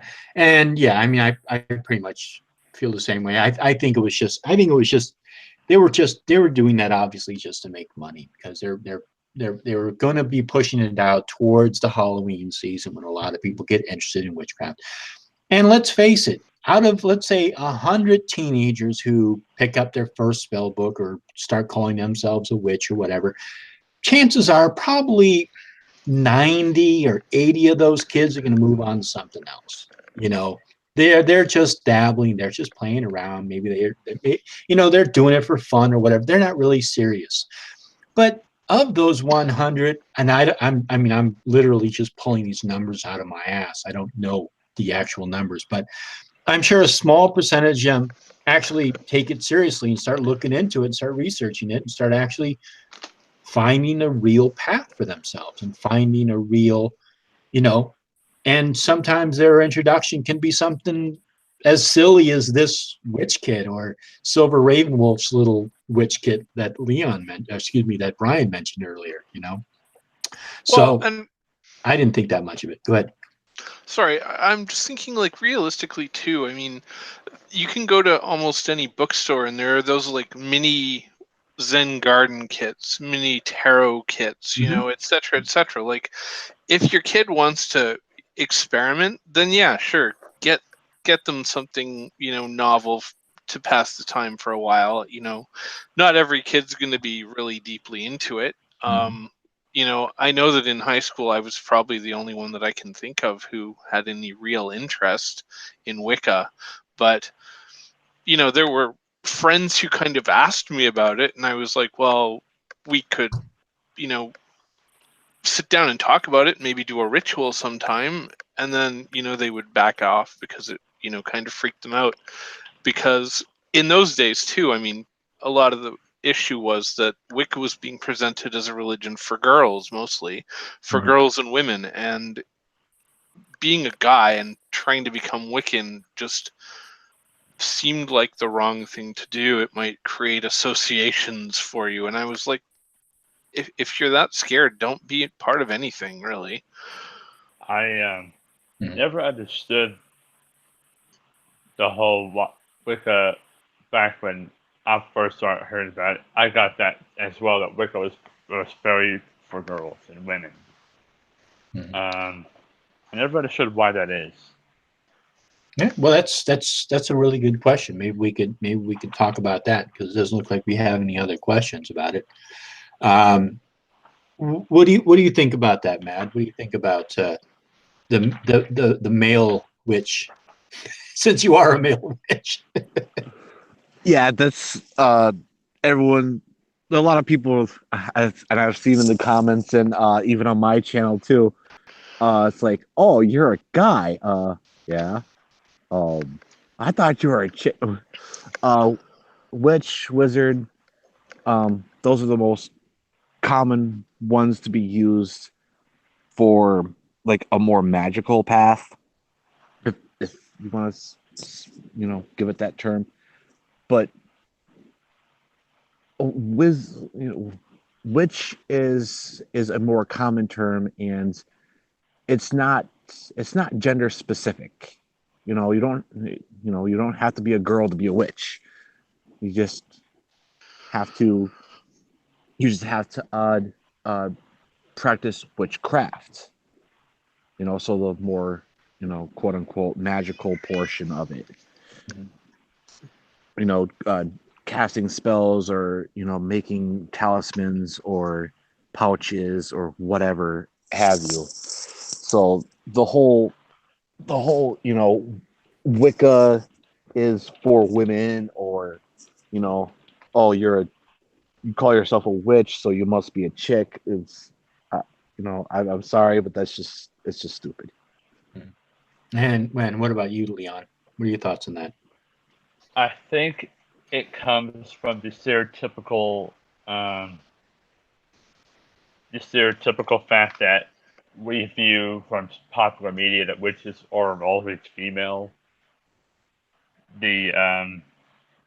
Forgive me for using this, that's the only way I can describe it, of the stereotypical I hate that word, crone witch, the old witch over a cauldron or over a broom. Mostly it's just for media, in my opinion. And do you have any other thoughts on that, Brian? I know you brought the topic up, but you can expand on it if you want. Well, I think one of the things that I kind of discovered over the course of years of trying to find resources was that there have been books aimed at male Wiccans that whose cover designs were a lot more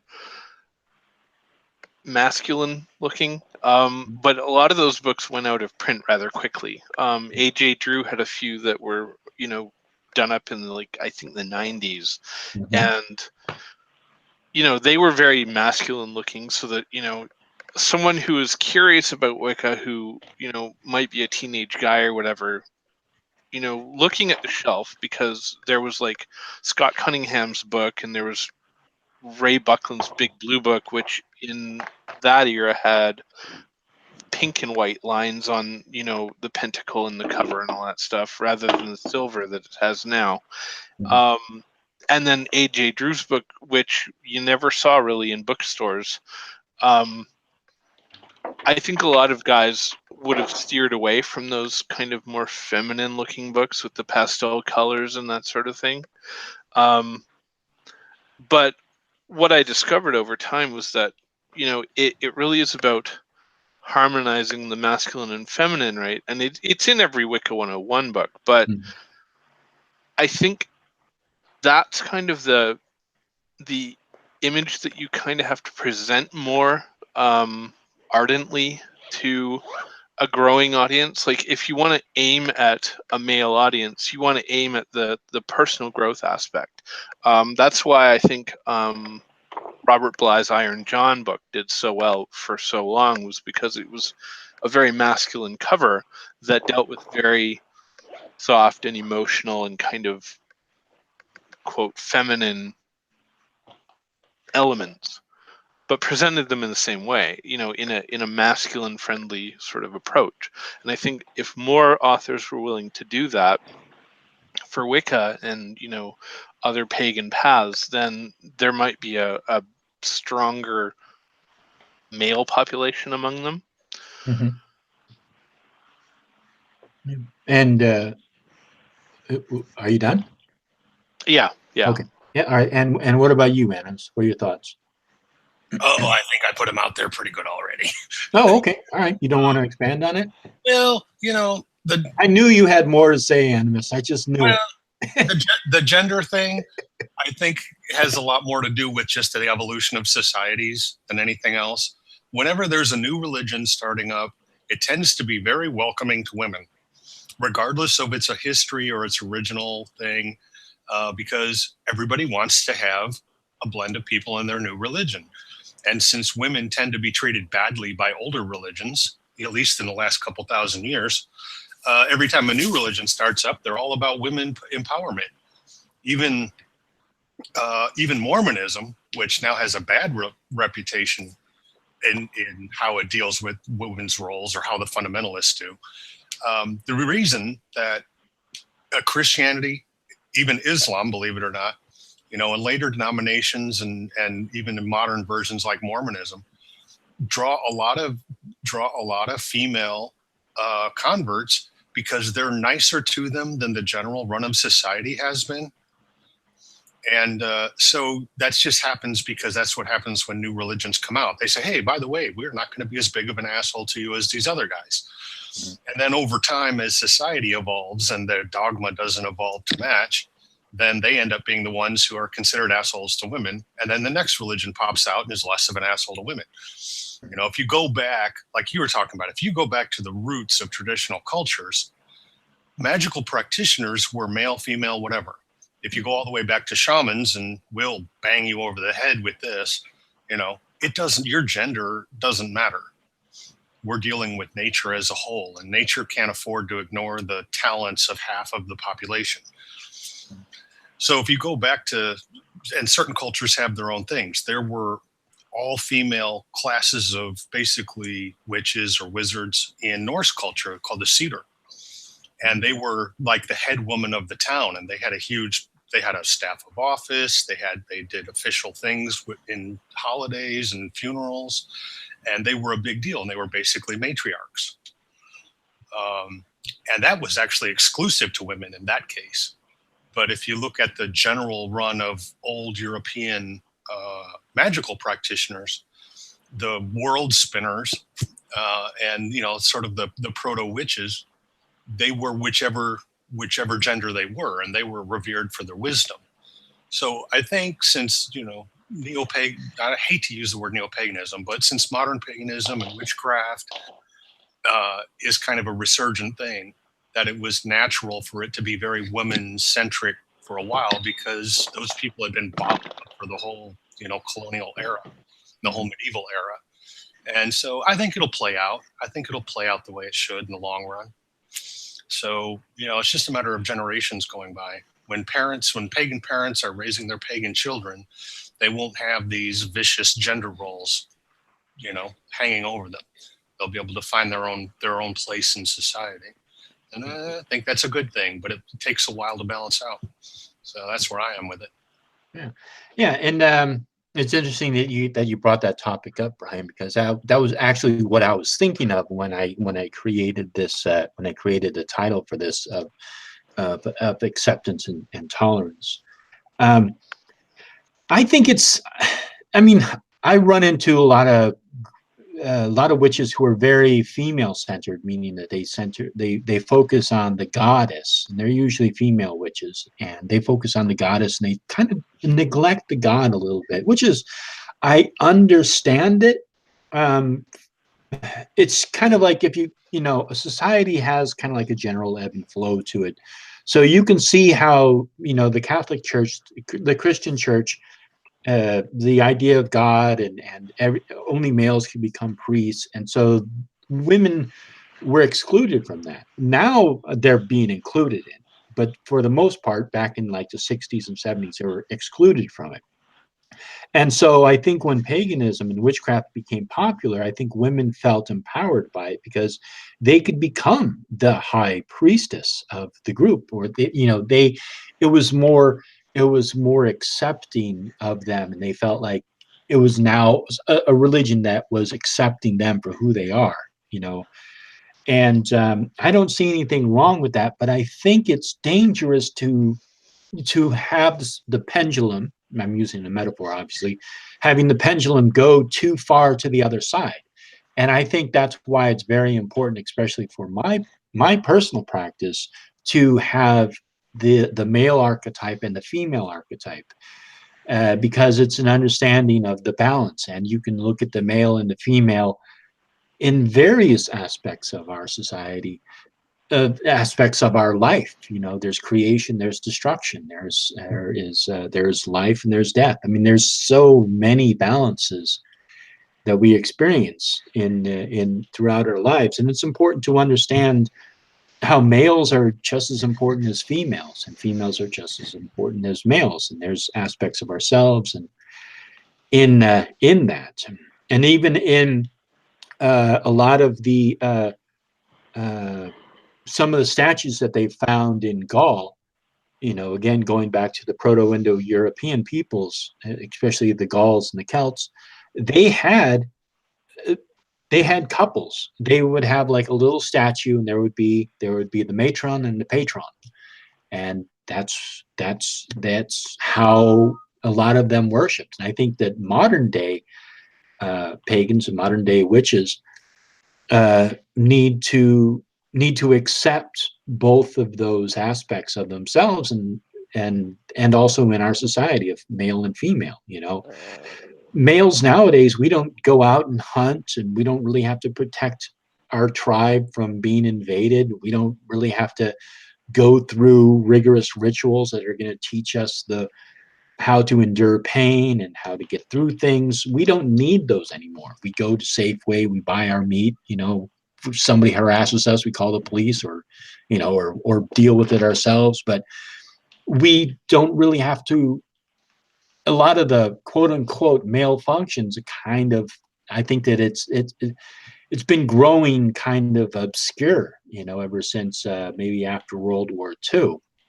We don't quite exactly understand our role, and the family unit is kind of, you know, I don't know. There's a lot of various things that we could talk about that branch off of this, but for the most part, I think in my particular practice, understanding the balance between male and female is very important, and to emphasize one over the other, in my opinion, puts it out of balance. But that's my opinion. And it looks like we're rolling up on 9 o'clock, so about a 2-hour mark. So I think we'll start to wrap it up, unless there's any thoughts that have come to people's minds that they wanted to share. And I kind of was curious about what Richie from Boston wanted to ask. I feel like he might just have been trolling, but at the same time, I'm like, what if he was asking something interesting and he was just being a dick about how he approached it? Well, yeah. Well, that's a good point. But, you know, if you want to get a sincere answer, then your question should be sincere and polite. Exactly. Mm-hmm. To be fair, I've never seen him be polite. Kind of a dick. I mean, watch his videos. He seems like an aggressive dick. So I don't know if he's like. You actually went and watched his videos. I didn't even know he had a channel. Oh yeah, no. His name is Richie from Boston. He's been YouTuber, but he's like one of those. I think he was one of those conspiracy theorists, like end of the world is coming because the Bible says so kind of guys. Ah, okay. Well, that explains people that Heathen makes fun of. Yes, exactly. Yes, they're the type of people that I make videos against. Well, okay, I didn't know who he was. I just saw Richie from Boston, and I didn't even know. Yeah, people. Yeah, if you want some troll food, yeah, check out his videos and respond to them. I'm sure he'll love you. Yeah. There is such a thing as being shunned by polite society, and people who bring that down upon themselves deserve what they get. Yeah. And that's because you can't have a society if people refuse to respect each other, or at least a certain amount, at least in public. Yeah, I mean, I don't mind if people. I mean, I don't even really mind if people, you know, insult me, as long as they kind of have like a question. But I mean, if they're just gonna just hurl insults, yeah, of course I'm gonna kick them out. I mean, that doesn't. Why sit there and, you know, be insulted by someone? But I mean, if somebody said something to me like, "Well, I have evidence for this. Why don't you see it, you stupid fuck?" That's not a bit, you know, I understand that, because they're using colorful language. They're asking a legitimate question. They're just maybe not being completely polite about it. I don't mind that.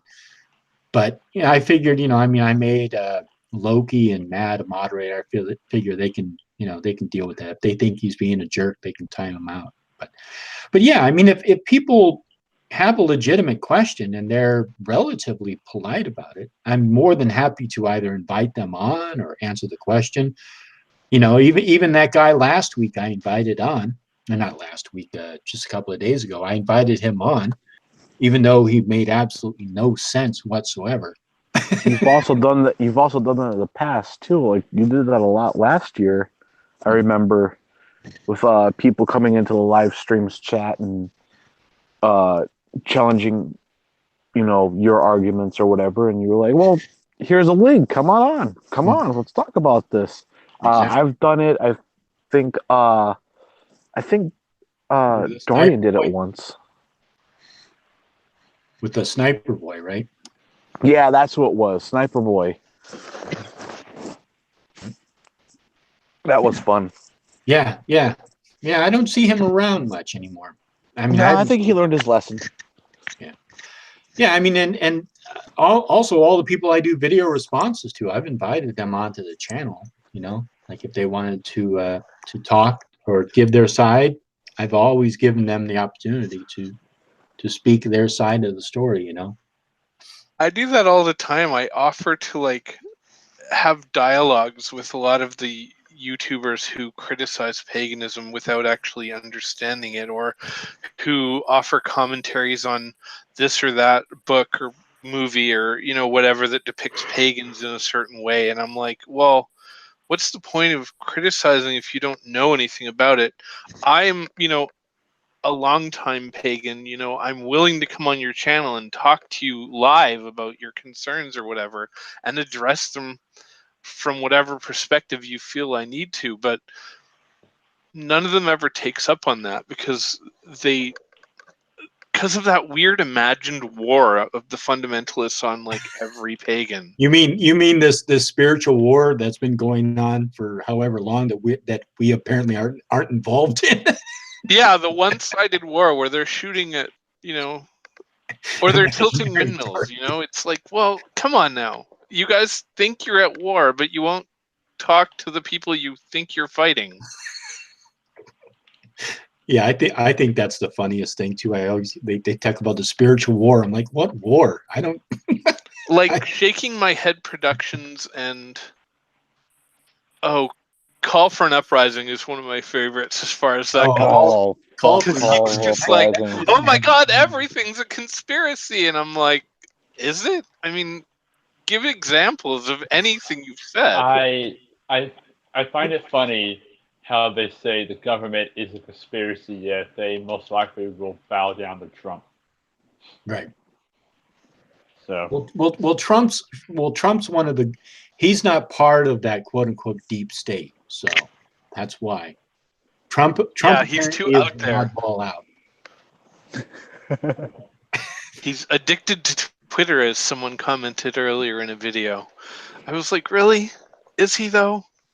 Maybe that's just because he's more open than everyone else you've ever dealt with. Yeah, I mean, I don't buy into these conspiracy theories, but if there was a cabal, a cabal of elites, chances are it would be the richest people in the entire world, which would be Trump. Trump would be in that. Well, and in that it's no quote unquote cabal. It's no coincidence that some of the richest people are the ones who started and run Facebook and Google and right. Netflix and all these other organizations that are censoring because your opinion's wrong. Yeah. So I mean, to a certain degree, some of the conspiracy theorists that I've run into, especially when they start talking about the Illuminati and this cabal of the elites, I can understand that because I can see that because they would want to maintain the power structure that they happen to be in, and so I can understand that, but not to they just take it to other places that it just doesn't need to go. It's like, why the hell would a rich person do an occult ritual to hold power over somebody when they can just pay off? Yeah, exactly. Money is power in this day exactly. and age. That's for damn sure. Exactly. Money will get you whatever you want. You don't have to do some weird occult ritual to get power over somebody. You just give them a couple $1,000 and suddenly you got your way. I was just about to say money can't buy happiness, but get a homeless man $1 million, so he'll be damn happy. Exactly. Well, and to be fair, I mean, money is what gets people these weird facial techniques, you know, where they draw blood and all that kind of stuff. Normal people aren't thinking, hey, you know what would make me look younger? Blood on my skin. Oh, are you talking about that That article? blood facial that so and so, you know, did years ago or whatever. But Yeah, it makes me think that of was Kim Kardashian. But all that does is it's supposed to uh, give it's supposed to make the collagen in the skin get tighter, but it doesn't actually. I don't know if it no, does. I can't imagine it does much of anything. I mean, Elizabeth Bathory, you know, tried the same thing centuries ago, and she was horrible. Yeah. And then there was an article going around about transfusion of of young blood into older people, and supposedly it was like supposed to cure cancer and make them live longer and all this other stuff, which they haven't actually done. They've done tests in rats and they've theorized it, but there's a lot of questions about that. And, I don't see how that would work, like, at all. Like, the body will degenerate over time because that's what it's supposed to do. mm-hmm. Just because you put a new muffler on a fucking car doesn't mean that it's going to run better. No, it's just not. I think it's got something to do with magical thinking in terms of like this sense of vital energy somehow connecting to it. Like, I can't see any other way. I mean, unless there's like hormones in younger blood that are supposed to somehow stimulate your organs to produce the same. Well, it's in theory. It's in theory they believe that this will help because they've actually done tests on rats, and that's what Well, they're and basing it because all on. Bram Stoker But said yeah, but it's gone way out of control. Now people are like, oh yeah, well, the super elites are living longer by taking youthful blood. It's like, no, they haven't gotten to that point. That's the theory. That's the idea. There's this guy who runs this company called what's it called?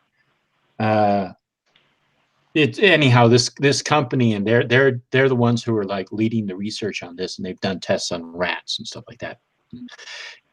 Honestly, you can kind of rejuvenate your own blood by going and donating blood every couple of months. It's actually good for you to get rid of the old blood in your body and have your body build up new blood, and it's actually good for you. That's good to do. So those of us who don't donate enough blood, and I'm including myself into that group, it's a good reason to do it because, your body will replenish that blood, and it's actually good for you. Well, donate yeah, it or swim in a leech-filled pond. Huh? I missed that last comment. Which, mine? Yeah.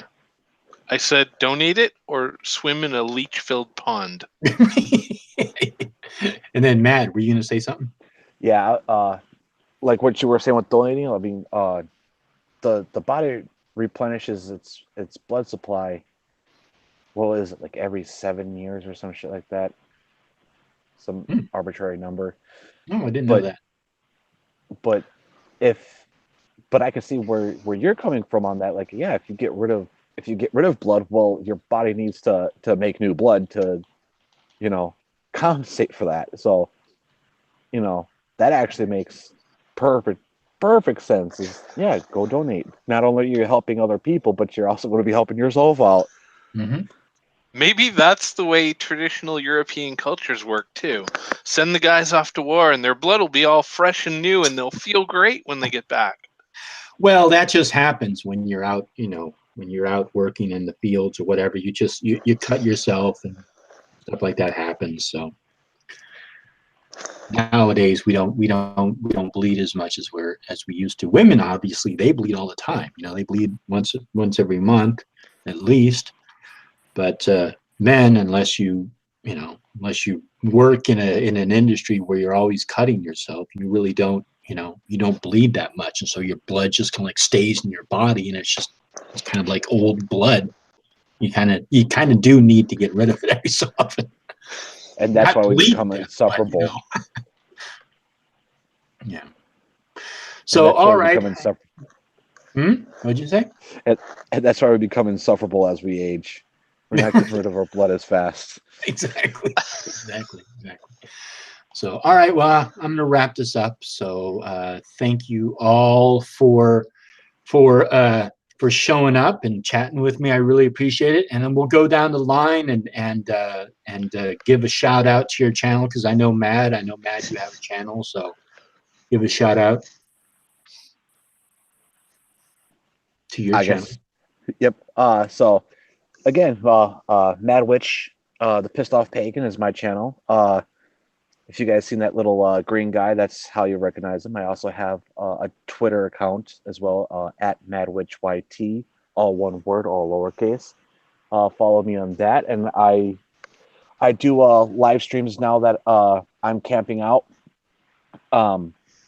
I post when I'm going to be doing a live stream, probably about a day beforehand.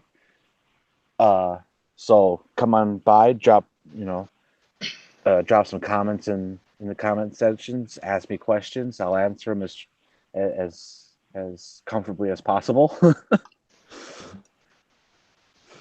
And Leon, thanks for having me. Yeah. Thanks for having me on today. Thank you. And Leon, you don't have a channel, do you? No. Okay. And Labyrinth, you have a channel, and I do. I think I Labyrinth posted podcast should be what you search on YouTube, and it should come up. The icon is a depiction of Theseus slaying the Minotaur. So if you see that, it's pretty obvious which channel's mine. I don't have any content yet, but I'm thinking I might do audio files on YouTube with images related to whatever I talk about. But from there, you can also hit my Facebook page for Labyrinth as well. It's mostly just shit posting right now, but eventually it'll get interesting. All right. And then Animist, I know you don't have a channel yet.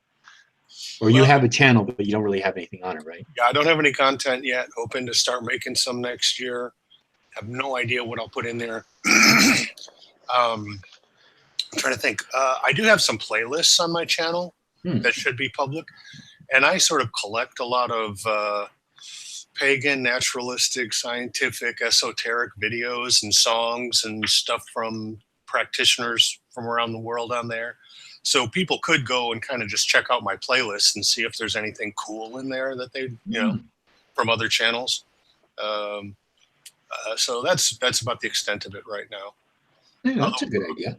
Yeah. Otherwise, so because I do, whenever I find something, hey, that's from that, shaman from the Faroes Islands, and she's, singing about some traditional magic, then I'll put that on a playlist. Otherwise, hope to do some stuff next year. And just hope everyone keeps doing what they do and growing the best they can. Cool. All right. Well, I do this show. I do a Wednesday hangout, which is just for my Patreons. And then I do the Saturday hangout. And I'm probably going to be doing hangouts kind of sporadically. So if you join my Discord server, there's actually a link below, and I will post in the Discord when I'm going to be having live hangouts, but definitely Wednesdays at 6 p.m. Pacific time. Well, between 6 and 7 p.m. Pacific time, both Wednesdays and Saturdays. And then I have this channel here. And there's also another channel that I'm a part of called Heathen, which is on Sundays at 7 p.m. It's kind of on a hiatus right now. We're probably going to be starting up again fairly soon, as soon as we get everybody on the same page. And if you ever want to join the Saturday hangout, please let me know. Hit me up on Twitter or join my Discord, and you're welcome to join us as long as you're polite and don't show anything inappropriate. You'll be okay. So, So that's it. So thank you all for joining. I really appreciate it. Mad Witch, Leon, Brian, and Animist, always good to have you guys here. Everybody in the chat, thank you all. Thank you for moderating, Loki and Animist and Mad. I appreciate it. So that is pretty much it. Have a good weekend, everybody, and I will see you next time. Oh, and I have a video coming out. I'm going to try to put it out probably this Wednesday. I'm still working on it. It's on the Hampstead case, so a lot of research I have to do. So, all righty. Good night, all. Blessed be. Good night. Blessed Night be. all. Blessed be.